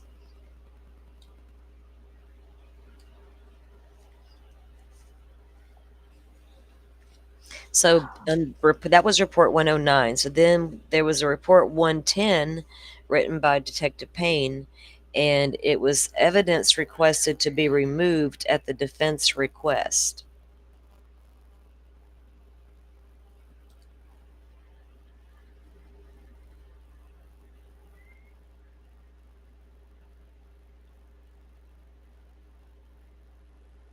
Were you sharing something on the screen? Because I don't see No, anything. not yet. Okay, just checking. Thank you, because you know Mhm. sometimes you know. Okay, now I have to let it do its thing. Yeah, they posted everything, Rach. It is what it was. It is what it is, you know. It's that generation and that time. They don't think about it while they're doing it. Um, is there lessons to be learned from it? Probably. I mean, they share in their everything, and including real time locations. I don't know what the answer is there, but it's unfortunate, right? Mhm. Is there a way to keep it private and only people that you know could like? That's what I would be like. I don't let people I That's what don't my daughter know. does. Yeah. Yeah, yeah. I'm not. I don't. I'm not that person with a million Facebook friends. No, no, no, no. I don't. Mhm. I don't know you in real life. Would I want to? Why would I know you on Facebook? Like, come on. That's Right. like the devil's playground. I don't go there Mm. often unless I You're need to. inviting a scammer. No. Unless I need to investigate some stuff. I mean, geez. Yeah. That's what that thing's for. Okay. Or a VPN, Miss Woozy. So here's a list of the items that the defense wanted to take a look at. So this was not a watch guard event. Okay.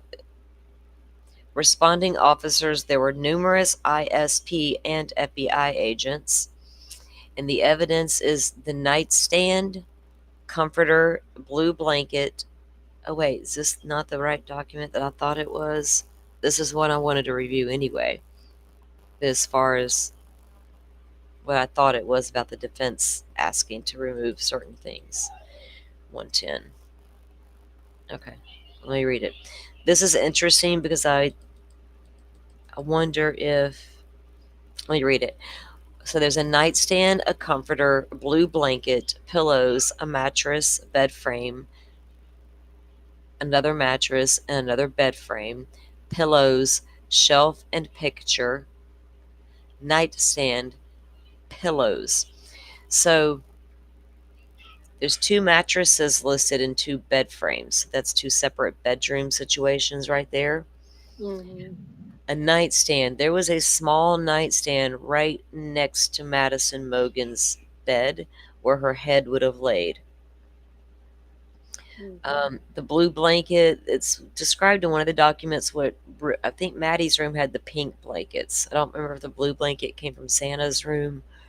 There were pillows, a shelf, and a is that a picture? It says, because it says shelf and picture. Yeah. And then there was another nightstand as well. So Mhm. was that there was a apparently both Xana and Maddie, well, apparently I know Maddie had the vanity table, right? And Mhm. so did Xana. But I don't think there was room unless Xana had one right beside her bed. If there was enough room to put a small one there, like Maddie had a small one. So I don't know. So that's anyway, this is that stuff. Um, on January 6th, I went back to 1122 King Road with several members of the Idaho State Police and the FBI in order to collect several pieces of evidence at the request of the defense counsel in this case.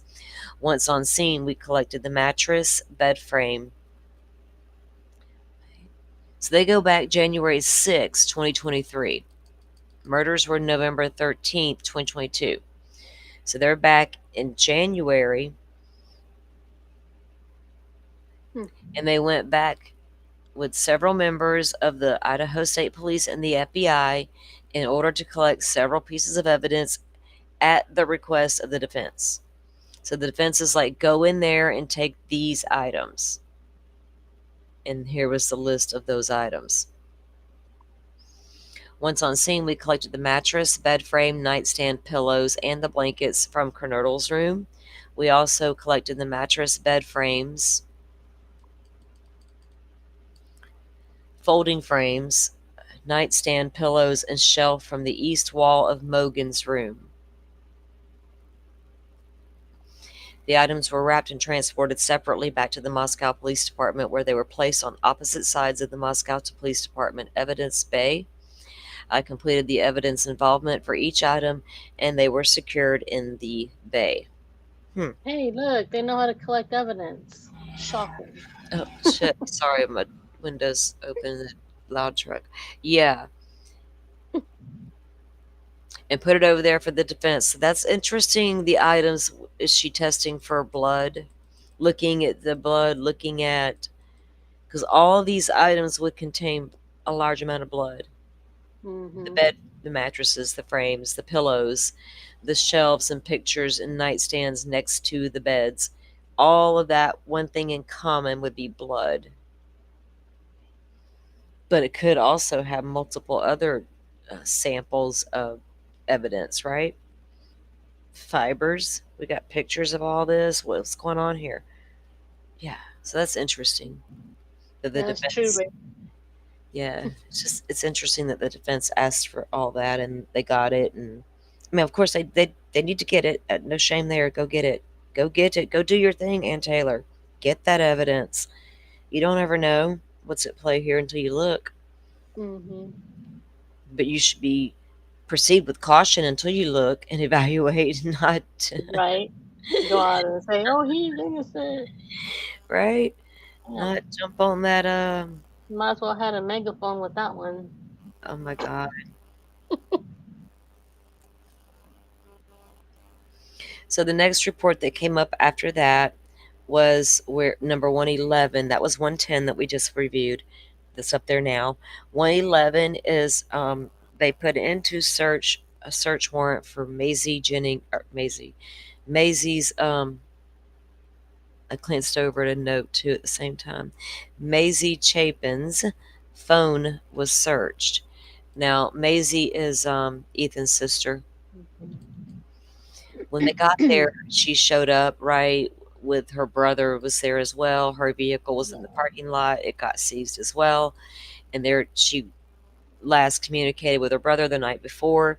So they took a look at her phone. She gave it freely and said, yes, you can do a download. So what they did do of the people that were there on scene when they got there, the students and whatnot. So the ones that did the 911 call and went into the house, they all allowed them to do like a digital download of their phones that afternoon. And then they gave their phones back to them. And Maisie and Hunter Chapin were in that group, along with Hunter and Emily. I think Ava as well. Okay, so then it went to number 113. Let's go take a look at 113. Let me get that up here.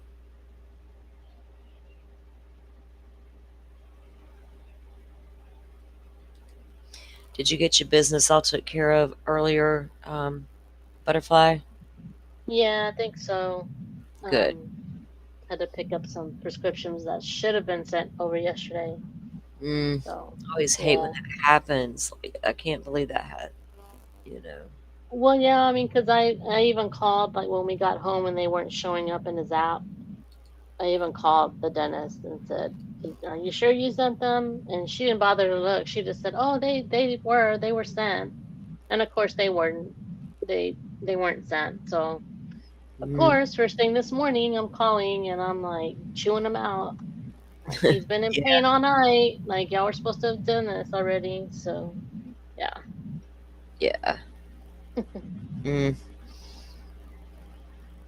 Well, I hope they get it done. It sucks when you think something's being done and it's not. Then you can try to confirm it and you hear that it is done, and so you're counting on that, and then it's not.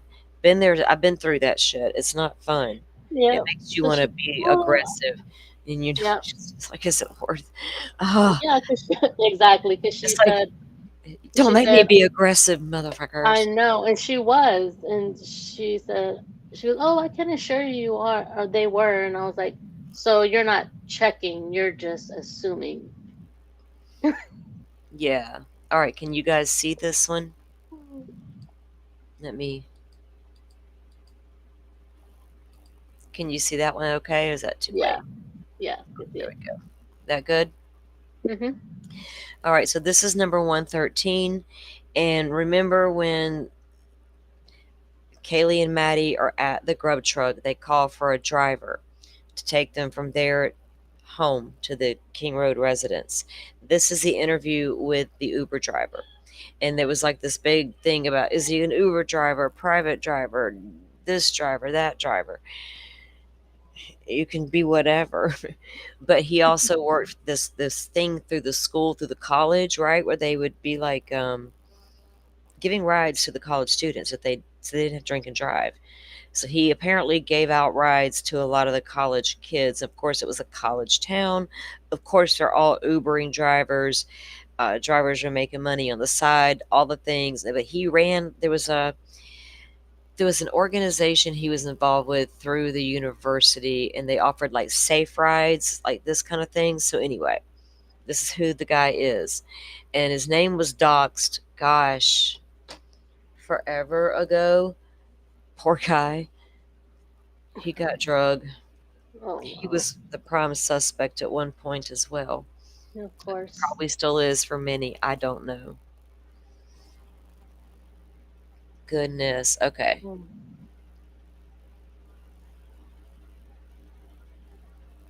Welcome in, everybody who's just joining in. I appreciate y'all coming in. Hey, hello. I've been just rambling on. Thanks for coming in, guys. Serious Black Jet Set. Welcome in.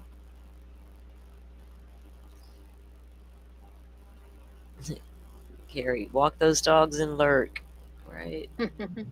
Yes. Hey, Nothing with during nothing. during Happy while trials, I young. would just grab my phone and take the dog and have to go sit out back for a minute, especially old Lori's Uh, BS. It's yeah. like, I need air, right? Right? This is good. She's gonna be a minute. She's Lori, so let me just Need some let light this in here. yeah let this stream run. And let me walk out back for a minute. Woo! I'll just look at y'all, and that's when I come in and join y'all in chat. If I do that, then I am sitting out back for a minute getting air. Okay. November 14th, 2022, around 17:10 hours, I contacted EG in the front lobby of the police department. So that was the day after.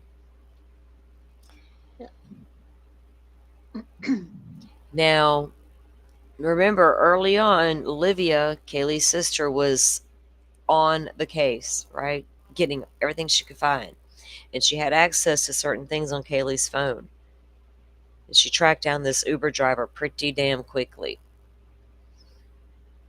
among Good other for her. things. She was She on it. did. Remember, we read in some of those documents Mm-hmm. already where she was turning over things, right, Yep.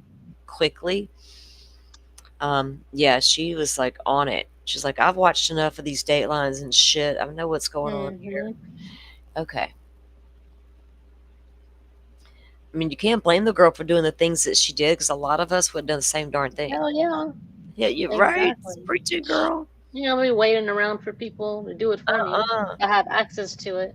Exactly. You got to move fast, right? You got to move Yep. fast. Give me Mm-hmm. that immediate reaction because that could be the reaction, right? That Mm-hmm. gets us what we need.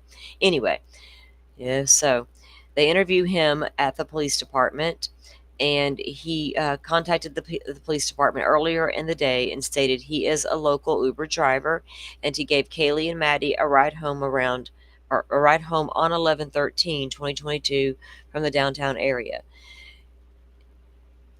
G had been in the Spokane, Coeur d'Alene area when he contacted us and stated he would not be back until 1700 hours. And that's just up the highway, what, a few hours, Rach? Is that a few hours away, right, to Coeur d'Alene? I asked him if he knew Kaylee and Maddie. He stated he drives for Uber and Lyft, and Kaylee and Maddie have become some of his regular customers, and this is how he met them. He stated he was contacted by Kaylee on 11/12 at around 22:02 hours and asked if he could pick her and some friends up at 1122 King and take them to the Corner Club. So we always knew that Kaylee left around 10:30-ish with Maddie to go to the Corner Club. We didn't know that somebody else was with them. Fine. Olivia always said, the big sister, in an interview, she said, "We know the girls left at 10:30. We can see them on video." I was like, "Damn, Olivia, are you talking like you see them on video walk out the front door kind of video, or Linda or 1112 sees vehicles coming and going that match what the Uber driver was driving?" That's how you know. That pinpointed your time. That either way, I'm good. I just would love, like, which one was it, right? Do you actually see it with your own eyes, or do we know because of that other camera angle? I always wondered that. So he's the one that came by and picked the girls up and gave them a ride to the Corner Club that night. Redacted, or G, arrived at the address at 1500 hours and picked them up, Kaylee and Maddie, and one other female. So there was another girl with them. And he stated that at 1:45 in the morning on the 13th, he was contacted by Kaylee again and asked if he could pick her and some friends up at the grub truck. When he arrived at the grub truck around 1:49, or that's when he arrived, was at 1:49 a.m. And we have grub truck video of the girls standing there waiting on, they got their food, and then we see them walk away toward this ride. He took Kaylee and Maddie home and stated it was 3 to 4 minute drive from the grub truck to the King Road residence. 3 to 4 minute drive. Isn't that crazy? That it was just that little, short ride, and the havoc that was to come. It's so crazy. G told me he has been driving for Uber and Lyft since 2019. G told me Kaylee has been a regular for at least the last year. He stated he was working, but Kaylee did not contact him through the Uber or Lyft app, but instead texted him directly both times. So see, she was not even going through either app to contact him for rides. She was doing side hustle, right? He's doing side hustle. That's fine. She trusted him. She's been doing it for a year. Right. He was legit, all the things. But I think that right there also gave credence to some of the rumors that was out there in the beginning about this being Wouldn't he all have the been boys' ride. seen on the cameras anyway, dropping her off and leaving? Yeah, it's on the 1112 captures the vehicle coming, right? But it doesn't see them getting out of the vehicle because it can't see that angle of that event. But it can see the car coming into the neighborhood driving toward King Road, just like we see on the leaked footage where the suspect vehicle 1 is doing the same thing. Now, no longer allegedly to be Brian Kohberger's 2015 white Elantra, because according to him it was. After all, I don't gotta say no longer that white sedan circling its prey over there on that leaked Linda Lane footage. I can actually now say that was Brian Kohberger's car over there circling its prey while you freaks were looking at that stupid truck in the parking lot. There's some damn shadows, and Murphy's all up in there with Dylan in the cab of that truck. Jesus Christ. Help us all. So Kaylee ends up directing him directly. He stated when he got to the grub truck, he parked in front of the grub truck on Main facing south. He said he texted Kaylee he was there, and she stated they would be there in a second, and said they were at order 75 and theirs was 78. And we see Kaylee literally standing there texting on her damn phone. Kaylee's on her phone the whole time. It's hot and heavy. Maddie's just like, hey everybody, hey you, how fuck you Yeah. to a veto dude over there. It's just whatever. And Yeah. Kaylee's on that phone, man. She's just like posting pictures of her and Maddie and doing the things we saw in the Grub Truck video. She takes a picture, and saw earlier in the documents that they saw on Instagram. They were at the Grub Truck, and when that photo snaps, that's Kaylee posts into the Instagram account. That's crazy to think that it went down like that. You see it in real time happening on this damn video. I think that's part of what makes this case so unique, right? That grabbed everybody's attention, stuff like this. That there was this video of these girls' last moments, and you could make so much of it if you just were willing to read things into it. I don't know. It's hard to explain. But because these things were present, not only that, there's a video of the girls walking from the bar to the corner club, and them and the hoodie guy are together, right? And that's when Maddie says, or Kaylee says, "What did you tell Adam?" "I told Adam everything." And everybody's like, "Oh shit." Then they're at the Grub Truck, and this and that's happening, and that's weird. And off they go into the car of this guy, the driver, right? Then it went from hoodie guy did it, the weird guy coming down the sidewalk and at the Grub Truck, to know it was really that Uber driver. Because we've moved past the DoorDash driver. That's how this shit was playing out. It's insane. So I think there may have been rumors floating around locally that made their way out little by little, but they kind of were like embellished everywhere, right? Yeah. To the point it was like, damn. So he tells where he parked, and so he texts her that they're there, and he has to wait for a few minutes, and we see her texting back and forth. Um, they had a casual conversation. Okay, so here's I'm telling y'all, Maddie had a good buzz, all right? And there's pictures of the back porch where we see the damn carbonara box in the garden. Where you at, Danger? We see that carbonara box in that trash can, don't we? That they never collected and examined for evidence.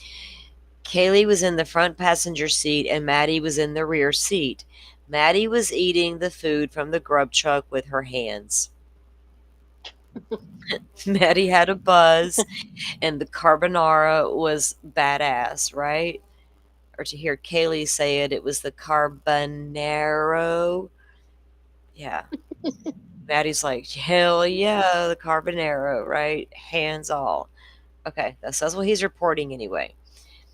I guess they didn't serve a spoon with their shit, or she forgot to grab one.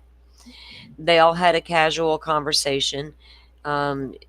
He stated they appeared to be fine and nothing appeared to be out of the ordinary. So, normal girls, normal conversation, as usual. He stated that he still had the text on his phone, and he sent screenshots to me. Oh, that's cool. So he still had the conversations. So then I burned those screenshots to a DVD and booked it into a property at a later time, and along with each document had related to the case. Okay. So he has the screenshots, and the cops get a copy of those screenshots, and they enter that into evidence, documenting the conversation that he had with Kaylee on both text events, right? For the different rides to the bar and then home from the Grub Truck. Oh,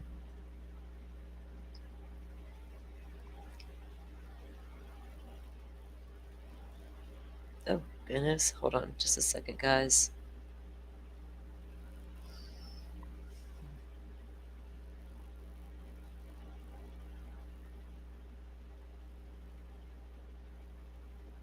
Right, Jeff? Throw everything at the wall and see what sticks except Coburger. Hey, Jeff. Hey, Donnie. Welcome in, guys. What did Jeff say?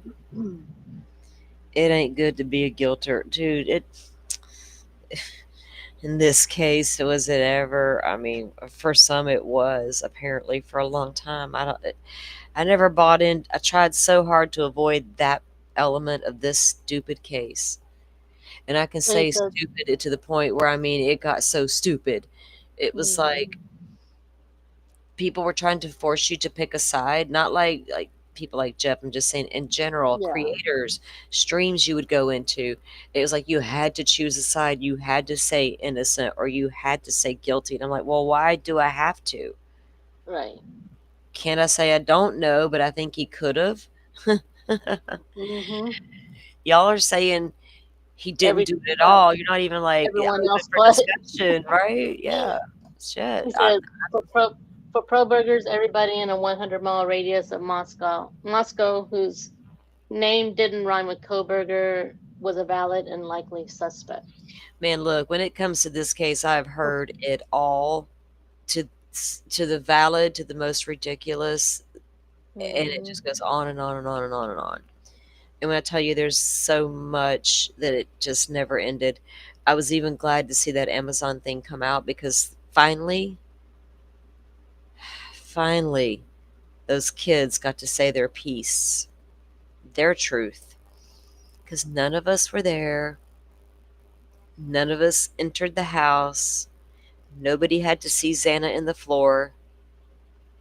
Hunter did. Hmm. You got two panicking, normal blonde roommates hanging out there panicking. So it's crazy that they finally, and the people, I get it was before trial, before the plea. I was like, ugh, I don't know if that is that, would they have been called to testify and that would have been their testimony? Or are we crossing the line as far as the gag order stuff? But I wasn't mad at them for doing that because I felt like they deserved to say their piece if they wanted to at this point, right? Like, shit, we've been Hmm. silent long enough. We've been humiliated all up and down social media, Exactly. right? Yeah, and accused and drug and all the things. So finally, um, it's like me being a little shocked that Dylan showed up in person at the Yeah. sentencing. I mean, if anything, they deserve to have their voices heard, not all these people saying these stupid things about them. Yeah. Okay, so we're Ridiculous. gonna pull up the next. Yeah, it is. Hmm. It's wild looking back on some of the things that went down with this thing and uh, what caused it to go astray. There's many factors.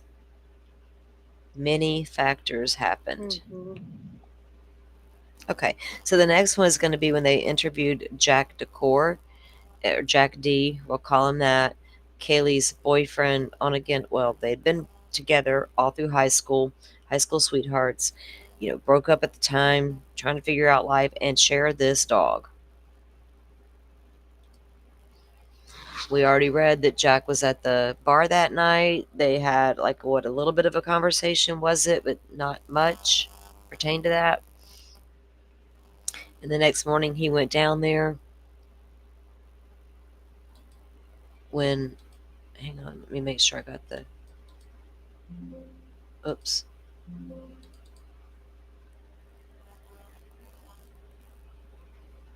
So the next morning when he gets up, he goes down to King Road. Okay. And let me get the screen back up.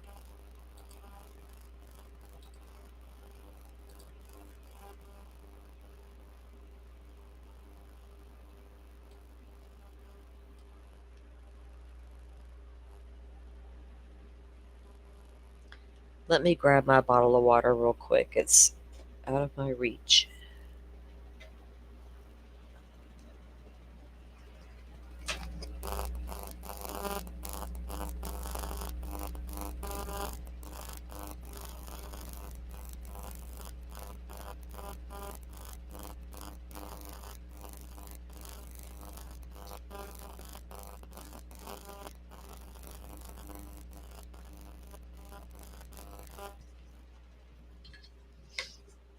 Okay, that's much better.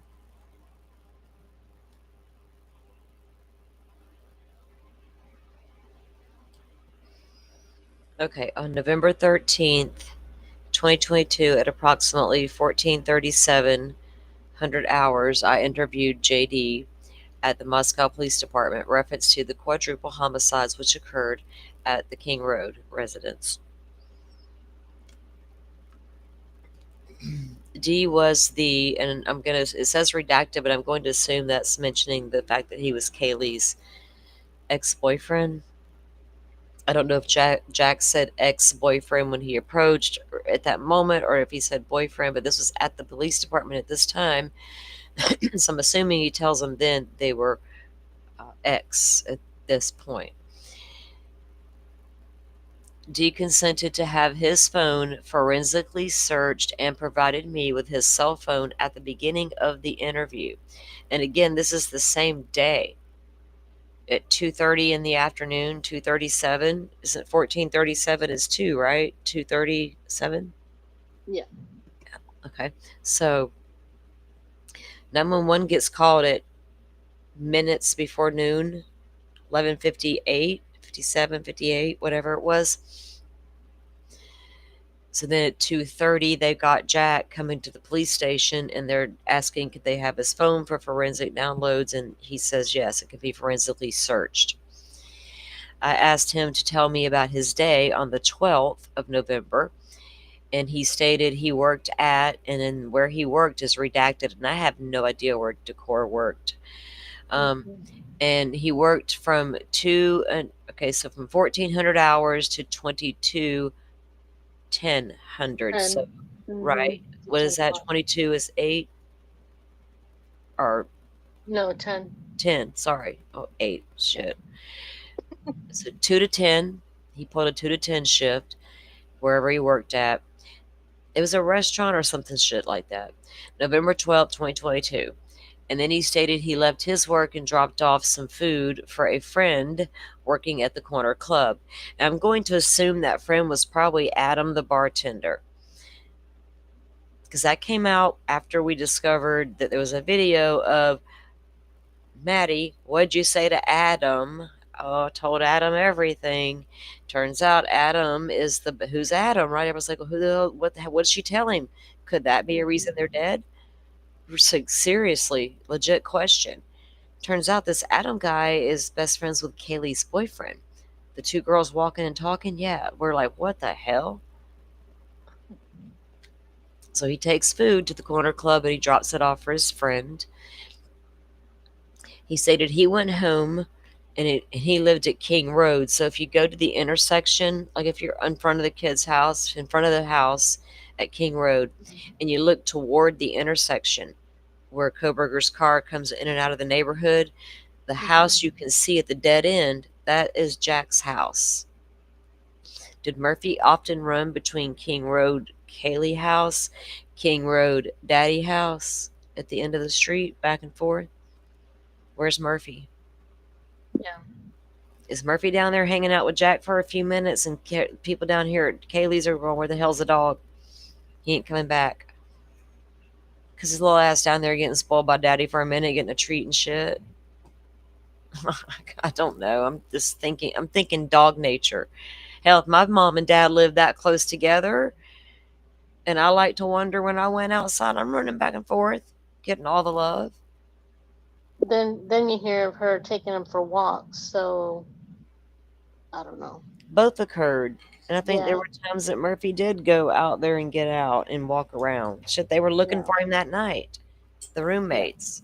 They took him for a walk, and they didn't obviously leash him. They took a chance Murphy was going to listen that night. Some dogs you can't give a chance like that, because that's when they bolt right into the darkness. You're like, damn, do I sit out here for 3 hours waiting on this stupid dog, or do I go inside and give up? Yeah. So he stated he saw Gonzalez at the corner club and spoke to her briefly, and then he stated he left the corner club but was unsure if Gonzalez left before or after him. He stated he went to bed, and when he got home, look, WSU Mom Kim, right off the bat, he's given this statement about how he went home and went to bed. You don't think his cell phone was not going to show that was true? Kim, I'm asking for a friend. Also, I'm open for an interview if you're interested. She's still around? I don't know. That's me being salty, okay? Mm-hmm. That's me taking my shot. And that one will always deserve those shots. Okay. But Kim, I can be fair. We can have a conversation because there actually turned out to be some legitimacy to some of those rumors you were spreading. But like I said, the story grows taller on down the line. Yeah. Ask Ario Speedwagon. They'll tell you. Okay, I'm sorry. I got sidetracked. Sorry. Okay. So he stated he went to bed when he got okay, so when he awoke, he told me he saw commotion down the street, so he could see down the street toward Kaylee's. 1122 King Road is visible from his home at King Road. He stated he later looked at his phone and saw several missed calls from Kaylee and Maddie. Now, when the PCA came out, it stated in there to help establish timeline on these girls that Mogan and Gonzalez were texting a male at not just once each, but multiple times each. And apparently there were some phone calls to this male as well. But Jack wasn't answering the phone.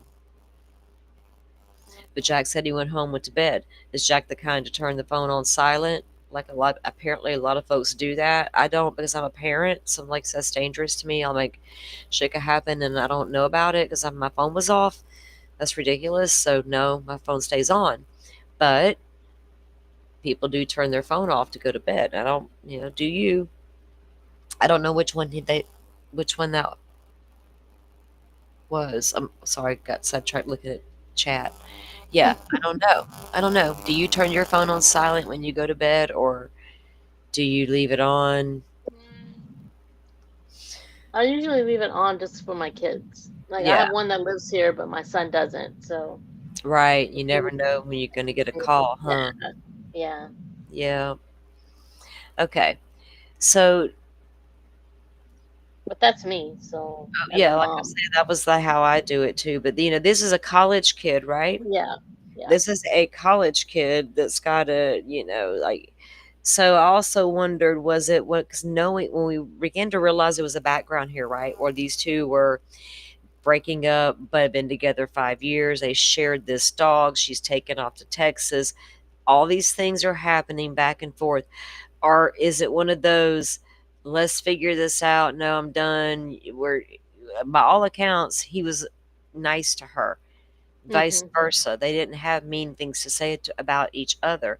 Was it, I've heard enough tonight, Kaylee? I'm not hearing anymore. We're not talking about Yeah. who gets Murphy full time tonight. We're not talking about our future no more tonight. Whatever. I don't know. Or did he just turn it off because he was going to bed? Right? It doesn't matter. Phone went off. Or he was asleep, so he didn't know he got messages. So I guess it was on silent. But the girls were absolutely trying to get a hold of Jack. But that was before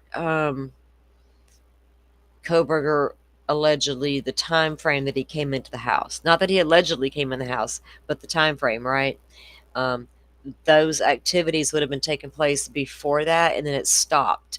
Like, that's what I'm wondering. Okay, so the girls both give up trying to reach Jack, and Kaylee just passed out on Maddie's bed because she was in the same room with her, both of them texting Jack at the same time. Because it was happening back to back, right? Both of them trying to get Yeah. him. So I don't know what that situation was about or why Kaylee was trying to get him like that. Or were they trying to see if Murphy was down there? Remember they Right. took Murphy out? Who took Murphy out? Mm. Maddie and Bethany? Trying to remember. So it was Maddie and one of the other girls. I believe it was Bethany. They go back in, and then a little while later, that girl, Bethany or whatever, came to Maddie and said, "Have you seen Murphy?" And it was like, no. So they had let Murphy out apparently, or then they're like, "Kaylee, we can't find your dog." Well, shit. I don't know. See, it could be any reason she was trying to get a hold of Jack, but Jack wasn't having Hmm. it. He was not dealing with whatever that Yeah. was. I clarified his timeline for the night prior. He told me he left the corner club at approximately 1 a.m. and returned home. He said he got a ride from PR. Now, that's a different name than the Uber that Kaylee took, right? Mm-hmm. His name. Yeah. The redacted, and it's a fraternity brother. I'm assuming that's a frat brother. He told me Mm-hmm. he thought he went to sleep, and I think that's what they called with like this was like the safe driver person or whatever. I'm not sure what their actual name was that they refer to those guys as. I'm thinking that's who that would have been. He told me he thought he went to sleep at approximately 1:30 and woke at approximately 11:30 hundred hours on the 13th. So 11:30 a.m. on the 13th. Mm-hmm. So Jack wakes up at 11:30. 911 is called minutes before noon. He goes to sleep at 1:30 in the morning. Kaylee and Maddie got dropped off 1:58-ish. What was it? And then they're texting Jack after all that, after 2 a.m., between 2 and 3. Dude was probably in bed, Mm-hmm. like he said, and then he woke up at 11:30 the next morning, approximately a half hour before the 911 call was ever placed. So approximately 30 minutes after waking up, Yeah. he notices commotion. Does he hear sirens or just commotion? Right. That's here. I guess he's going to talk about We'll that. talk about it. Yeah. Uh oh. Uh oh. Did you go too far or went back? I asked him to tell me what the commotion was he mentioned. He told me he saw law enforcement and emergency vehicles in front of 1122. So he walked over to see what was happening. Now, Steve Gonzalez told that story on a news show a long time ago when he got tired of people coming after Jack. Because Steve was, he didn't blame y'all. He went after Jack too. And he vetted this boy, he put this kid through the ringer. I'm Okay, sure. he did. Poor He guy. talks about it. He'll tell you how he made that boy strip his clothes. And as soon as Jack got his phone back from the cops, he called them and he went to their house. And he got there and they made him strip. And Steve Gonzalez took photos of his freaking body. What? I haven't Yes, heard that. hands all. Jack let him do it, man. He let him do it. Oh, man. He done gave his phone all to the cops, gave up DNA swabs, fingerprints. And for some reason, they got his fingerprints again. Well, that's a different document. Anyway. Mm, yeah. Sneak peek. Damn. Okay. So I asked him to, so he notices all the vehicles. I asked him to clarify the missed calls he received early that morning.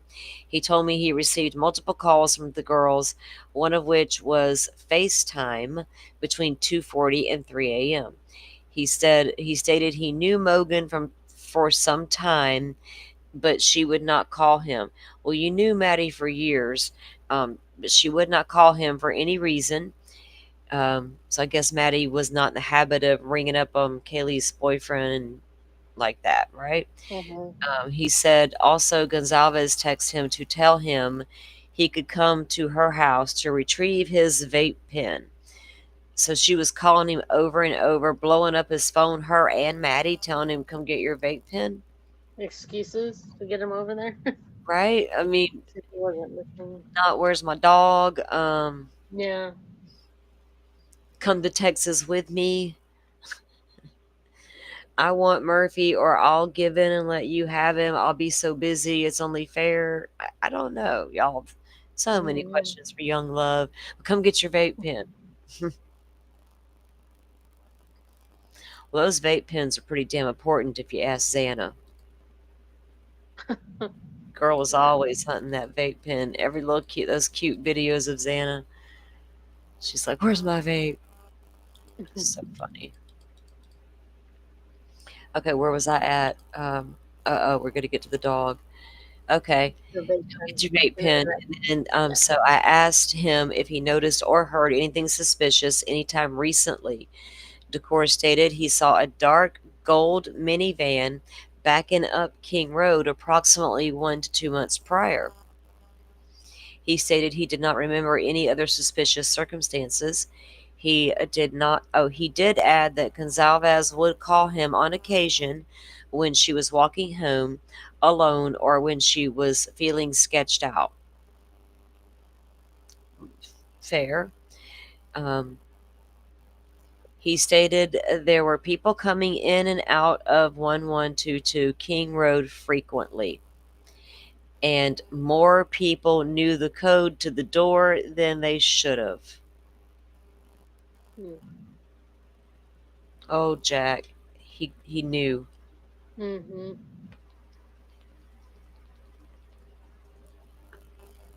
I wonder if he ever said anything to Kaylee about that.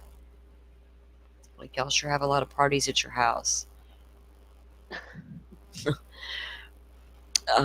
We don't even know who the hell's in there.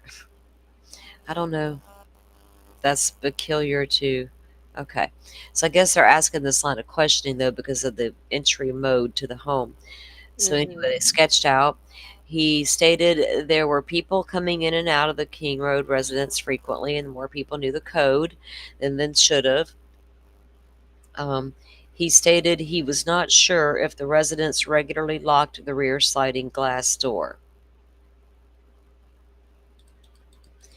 He also told me he and Gonzalez owned a dog, the Golden Doodle, named Murphy, Golden Doodle. I was trolling He's Instagram for hungry. some reason. Yeah. I was trolling Instagram for some reason, and I ran Mm-hmm. across Murphy's damn Instagram page again, and there was the cutest video of this damn dog in the woods. He's always in the woods hiking and camping with Jack. Jack's Oh. not about Jackie. You don't see Jack. It's Jack filming it, but it's Murphy, Mm-hmm. right? And Oh. it's just so. I was thinking to myself, what did that dog see and hear that night? Mm-hmm. What did it think once Kaylee was not there? We got video of the girl playing with the little dog in her room, and so crazy. Yeah. So they own the dog together, named Murphy. He also told me Gonzalez was taking the dog out sometime in the past when Gonzalez saw a shadowy figure behind the house. He stated nothing else came of the incident. So would it be a shadowy figure behind the house when she was taking the dog out one night? Mm-hmm. Now, there's a lot of people moving around that neighborhood, right? Should we see people walking on the leaked Linda Lane footage? We, oh my God, I've seen a lot. But But, but why that? You know what I mean? Because if you know there's always people around, it was something, had to be something about that well, caused her to say something. if it was like just a Like a shadow feeling figure, or. yeah, because it's super dark back there, right? There's Mm-hmm. no lights. And so if at the right angle a person's walking, say from around the corner of the complex or to their car parked on the side street or away from it, whatever, is it only going to see a shadowy thing, right? Mm-hmm. But Kaylee often felt like something sus was happening, right? She Yeah, was you like get that us. feeling, like, Everything was yeah, there was a shadowy figure, and I don't know what the hell that was, kind of the right. girl, right? Like us. Yeah. I'm that way. So Mm-hmm. she would have absolutely been like, dude, I saw a shadowy figure back there and I didn't see a person. I don't know where it went. You know what I'm saying? I didn't see Yeah, which, like it was significant enough for her to say yeah, something. Like it wasn't yeah. She the couldn't normal thing. justify it, right? Where it came Yeah. from. So Mm-hmm. that's what made it stand out because Yeah. if you see the person, oh, okay, there's somebody walking to the car, that explains the shadowy figure Right. I saw, kind of deal. Mhm. And we know this could be a lurker if the story about the Sabo family is Yep. correct about him hiding in the trees, eating Mm-hmm. his Reese's cups. Well, he learned not to leave Reese's cups behind, but he forgot. Well, he didn't It, forget. He just got sloppy and left his sheath. It wasn't a I forgot situation. It was shit got sideways and he got sloppy. So they owned the dog together, and they were taking. She was taking the dog out and saw the figure, and they asked him about his relationship with Gonzalez. So of course you're gonna look at the boyfriends, right? What about this relationship? He told me they had dated for approximately 5 years and broke up several months prior due to a loss of spark, coupled with Gonzalez leaving for a job in Texas. Do y'all remember the document we read about them getting records on Jack's um, mental health status? Do y'all remember that the other day? Mm-mm. Yeah. Oh, okay, okay. Like, was he depressed? Kaylee's getting ready to take off, right? She's doing it. She's doing it. She's moving to Texas. Like, Mm-hmm. I could see that being depressing for the guy, you know. States there wasn't conflict and the breakup was mutual. I asked him if there was anyone who flirted with Gonzalez. He stated there was a male by the name of ER who often flirted with Gonzalez. He did not know of any past stalking incidents, nor did he know of who would have committed the murders. So he didn't know of any stalking incidents, so she wouldn't have mentioned that incident at the store where she thought there was somebody and she reported it. And her family kind of knew about it. They knew that Kaylee had this incident at the store. She never told Jack about that. Hmm. Right. After the Wonder what. breakup, right? So it was like, Yeah. got to stop telling him everything. We're broke up, right? I got to back, yeah. I asked him about the conversation with Gonzalez at the corner club. Remember, they knew he was at the corner club with her. Um, he said the conversation was short but normal. He did not have any further information for me during this interview, so I concluded the interview with decor. Hmm.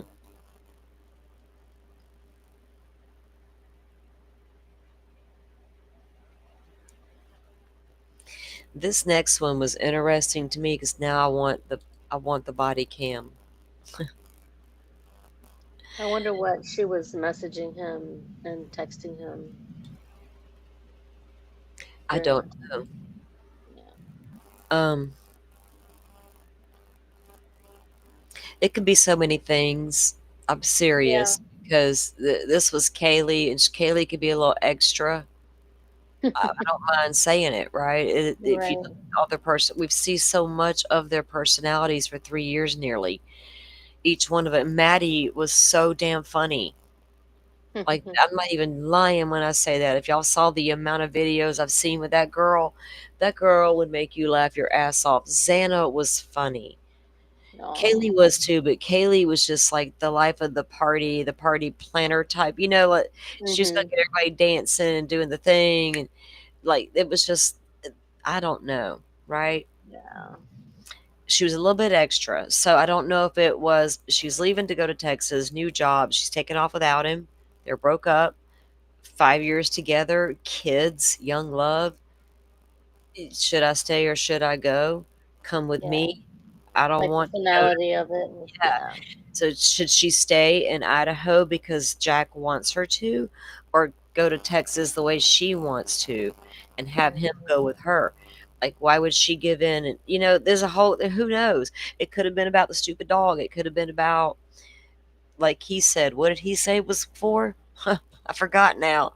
I've read so much. The bullshit reason he gave. Oh my God, we just read it. He Anyway, said, damn it. we got number. Let me pull Yeah. this up. Brain fog here. Oh, you're a little bit low. Really? A little bit. Uh-oh. Hold on. I gotta go check on the kiddo and the dog in a minute. Let me get this one pulled up and then we'll be probably done for the day because I do have the grandson home today and I do. Oh, I forgot I got to the Oh man, I have to go to the grocery store later. I just remembered.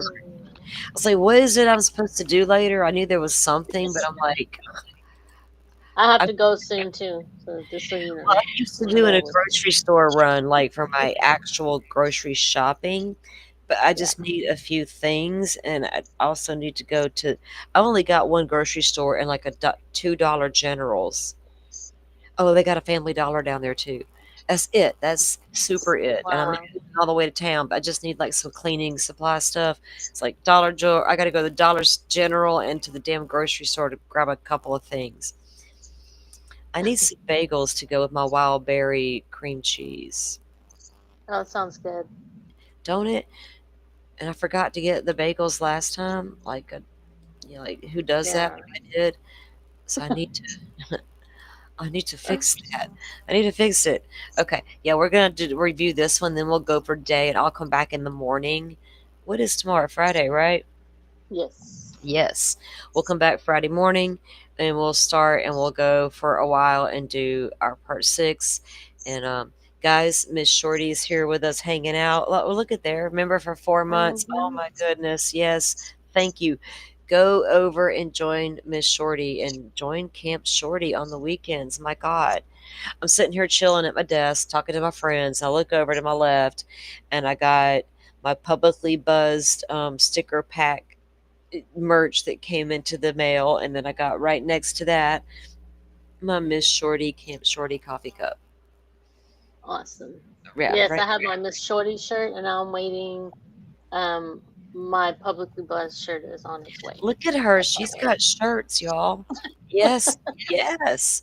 I love it. I got in my sticker pack, I got like one of the cup the shit, the name of the damn thing just left me. The the thing you sit your beverage on, Oh, the uh coaster. coaster. Damn.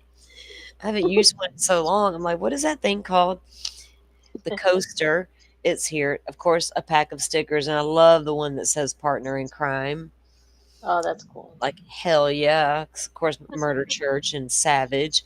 But I also got two really cool magnets for Murder Church, and one says hell yeah. And I was like, hell yeah. And I had this little metal sign that my kid bought me, and it says check your energy. Yeah, check your energy Right. before you enter. Like before you come in this room, it's got like the eye, all seeing eye. Yeah. Anyway, because it's metal and it's sitting there with my kid gave me, I'm like, let me, okay, yeah, check your energy. I threw my murder church and hell yeah magnets on that. So I could look I at them, picked the right?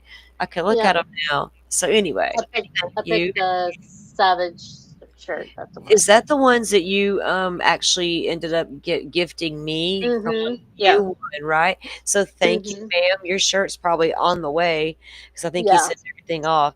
But yeah, so Yeah, I I got did. the sticker pack courtesy of Butterfly. Had really a fun night at her birthday, right? She got like Yeah. giveaways. Yeah. My birthday week. So she ended up reaching out and telling Steve to send me the sticker pack. So yeah, thank you, Butterfly, for that. They're cool as shit. Awesome. I And then posted. I was gifted the shirt. Someone else won the That's shirt right. and gifted it to me. So I paid it forward and gifted you the. It was That's a fun right. night, and I It actually had more was. fun doing super chats and stuff that Yeah. day. It was that Tuesday, so we made his night. So we all had a blast. It was lots of Yeah. fun It was a to good check time. out. Yeah. Good, good time. And he'll have his Feral Friday as usual this Friday night. And like I said, Miss Shorty's got Camp Shorty all weekend. So y'all check it all out. Okay. So this is going to be the last one we review, and it's a short one. And this was filed by Officer Brett Payne, and it's number 115 throughout the document. And there's still some really way more interesting ones that we got to get to. We're moving through them. So on November 24th of 2022, I collected a black polar penguin glove. So November 24th, the crime was November 13th. So are we saying they didn't go through the crime scene really well immediately and find a random black glove in the front yard? But here we are on the 24th, and he finds a black glove, polar penguin glove, from the parking lot of 1122. Also, remember, what was it? McDonough? Was it him that found Oh, the McDonough. Yeah. that found the Yeah. glove? front. Was it this Mhm. glove? I don't know. I conducted subsequent investigation by watching the body worn cam. Okay, so when I was mentioning that body worn cam earlier, so to figure out, so they find it on the 24th, right? And maybe this is the one that McDonough did find, and whoever found it, it's found on the 24th, and it's collected on the 24th. And so to go back and review, has it always been there, or did it just get there? They conducted subsequent investigation by watching the body-worn camera of Officer Nunes, the first officer on scene, and looking over the scene photos taken by ISP forensic team. So they referred back to Nunes' body cam, right? And all the Mhm. pictures that were taken. None of these sources showed the glove was present upon officers' initial response to the scene or during the processing of the scene on the 13th. It is unclear where the glove came from at the timing of this writing. So they investigated the glove, right? Did they run? I'm sure they ran DNA stuff on it. Checked it for fingerprints, checked it for fluids, probably. Checked it for blood, presumptive blood stains, all the things that you would probably look for in something like that. And then they went back and got the body cam. It was cool because now we know, we've known by one of the other reports, but the body worn cameras of Officer Nunes is referenced again and is the first responder or the first one on the scene.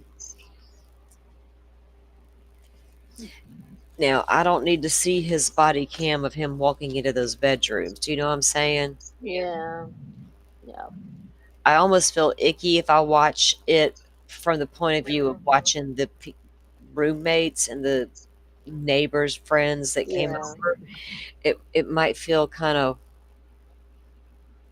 from an investigative standpoint, it would be beautiful to see it, but from my feels and my morals and my Yep. fleshy person, it would be like, this is kind of icky. So it's like Not that. for my eyes to see. But I'm in true crime, so it is that need to see it's going to prevail. I'm just saying. I can't I can't help myself. So they don't know where the glove came from, but they assume it was not there, from the time this crime happened, and they just overlooked it.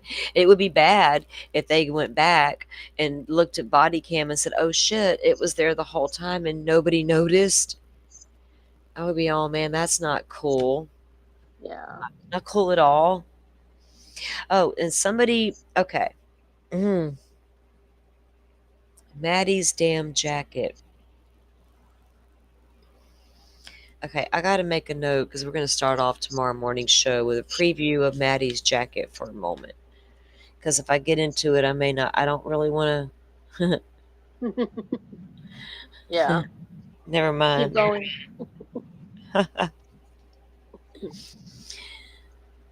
Okay, so there were people that noticed things early on. Hell, I made a whole video on it. But they said in the document there was a black vest found by the fire hydrant. Well, the video clearly shows it looks like a black jacket, possibly a large black windbreaker type jacket, the same type Maddie Mogan was wearing at the grub truck. At the time, we did not know who the suspect was. I don't even think that the cops were aware Maddie Mogan was wearing the type of jacket, but it was tossed right back down to the wayside and chalked up to nothing. Could it have been? Maybe. Who knows? That was the only question out there, for me anyway. Only question. Who knows? We don't know. We didn't know at the time y'all found it if it was relevant or not. You just looked at it, and from your expertise and the amount of dirt and a leaf and nothing in the pockets, you're like, it's useless. Just toss it back down and walk away. I have that on camera. I think I remember you showing them. Yeah, people weren't pushing. Now, And I don't know what people were doing. Let me take that shit right back. Sorry. But I never pushed a theory that that was like Maddie's jacket. It was like, damn, y'all Right. should have picked that up. It was more of an Right. investigative. It's more that. Yeah, exactly. Yeah, Why would I you remember leave it that. there like that? Um, Like, why did you leave it? I yeah, want but an it's explanation. yeah. We didn't know. I didn't understand it when you see the Right. two guys walk up to the fire hydrant, and the fire hydrant I'm speaking about is right on the corner of King Road and Taylor Avenue at the entrance to the neighborhood, and like and right there, right the white Fusion parked from the band field when the police were talking to the kiddos. So anyway, they pick up this black. It appears to be a black jacket, like a windbreaker, and it appears to be a large item. And I say large, also relevant because the one Maddie was wearing at the grub truck was way too big for Maddie. The arms literally flapped down over Maddie's arms. That's how big that jacket was on Maddie. Somebody gave it to her from the corner club. I wonder if any of the documents finally say who gave Maddie the jacket, where she got Right. it. It was clearly too big for Maddie. It was and it was cold that night. So it was like, where did she get the jacket that night? Who gave it to her, kind of thing. So in our minds, not knowing who committed these crimes, or realizing this footage was out there and the investigation had started, and then they had the grub truck video, and you do see her in a black jacket. How relevant could that black jacket have been next to that fire hydrant, that close to the home? Right? You didn't have a Yeah. suspect, so you didn't know what was relevant and what wasn't. That was my Hmm. point of that whole jacket thing, Right. whole thing with Maddie. Um, Crazy. All right, let me take a look at chat and see what you guys are doing. I appreciate again all you being here. We really do. Y'all hit that like button, please. The likes are climbing, and I appreciate that. Y'all are taking the time to do that. It means a lot to me because of YouTube requires that for some reason. So that's why I need it. So I appreciate it. It works out like that. Um,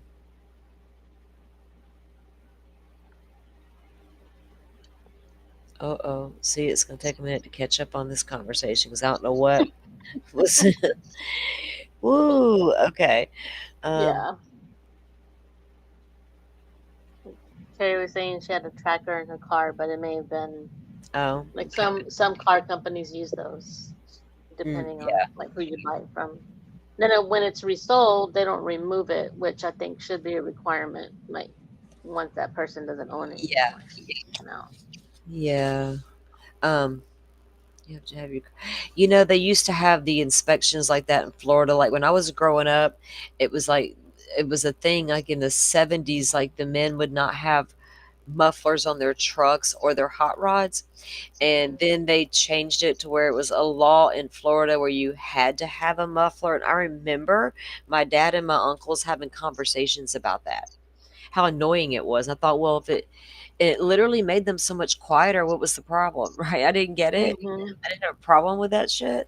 But it Yeah. was so funny, but they don't do that inspection like that anymore. They used to have to go down and take the car we did, and like you would look at your blinkers and your brake lights, all these Yeah. things.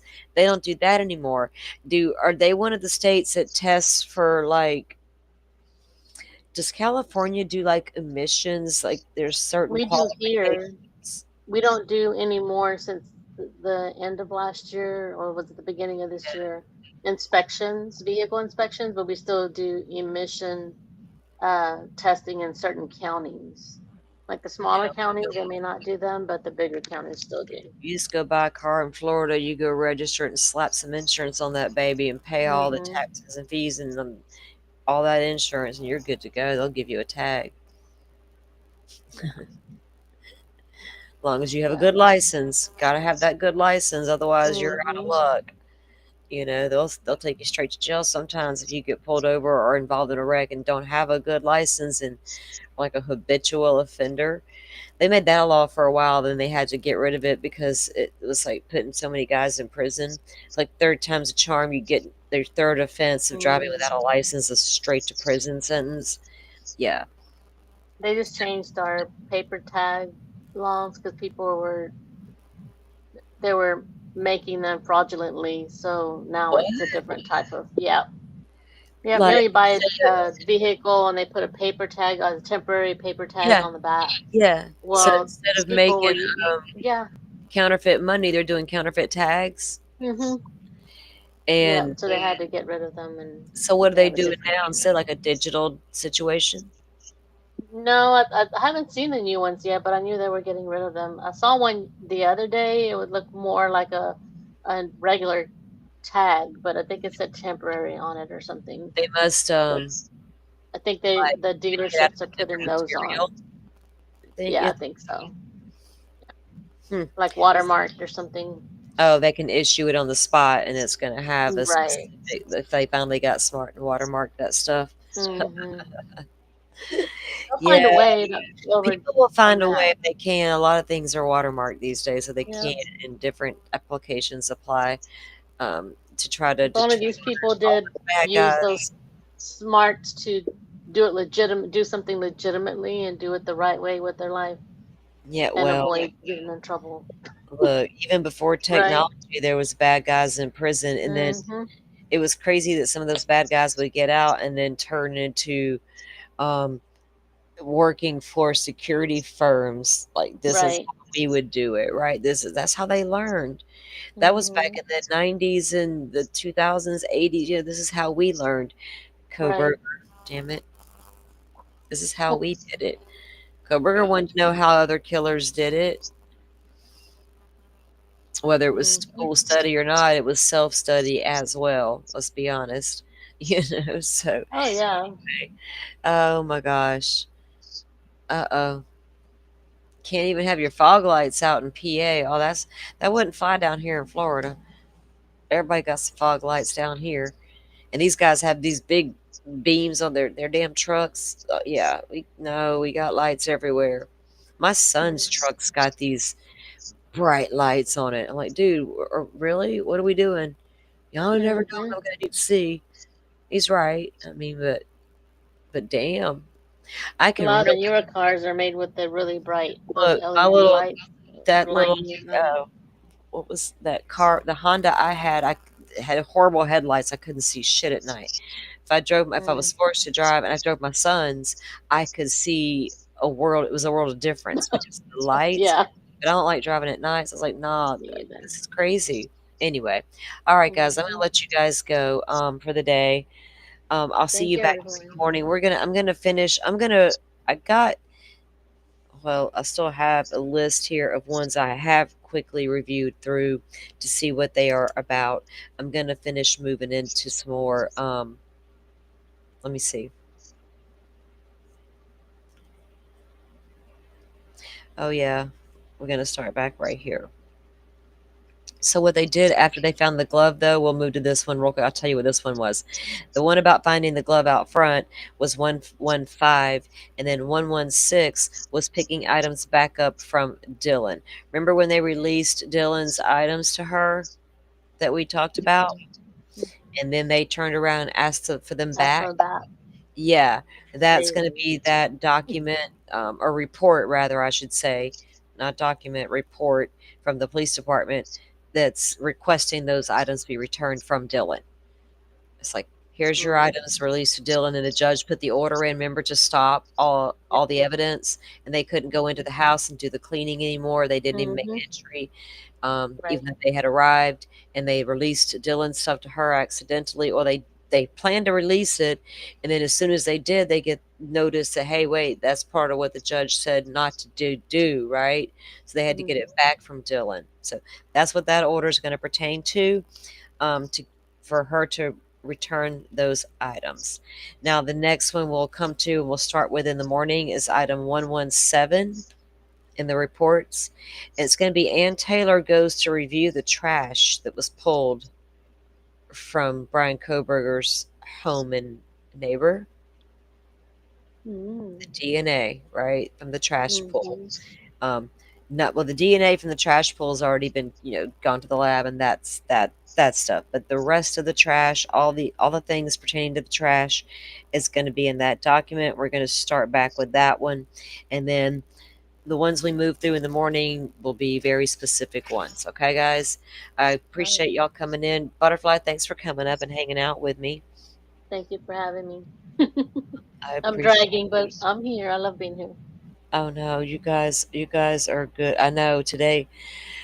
Look, I don't know. Sometimes you got to take things for what they are. So the internet wanted to act wacky, but I just rolled with it, and I was relaxed all Yeah. day. I was like, okay, whatever. So I just made it a self care day instead. There you go. hmm There you go. I just took What? advantage of it instead. No sense sitting there going, the other direction with it and getting crazy because I couldn't go live or whatever I wanted to do, whatever. I was like, oh well, I'll just pick something else to do. Nothing I can do Yeah, about that. exactly. You have no control over it, so I took a nap. roll with it. Yeah, it finally after my naps when it straightened all out, I was like, cool, okay. All right, guys. Hmm. Thank you for coming in. I appreciate all you being here. Mods, I appreciate all you coming in and helping out and dropping links when I need you guys to. Everybody, thanks for sharing out the channel if you don't mind, and the show, and the thumbs up, all the things. Um, Thank you, Butterfly everyone. again, and I'll see you guys tomorrow. Y'all have a good one. Thank you, Miss Shorty, Motion to Scream, Carrie, Pokemon. Oh goodness, everybody I see in chat, thank you all for Yeah. being here. You guys have a great one. We'll be back tomorrow. See y'all Thank soon. you all for watching this here video. Please like and subscribe and follow. Much love from Little Yas to each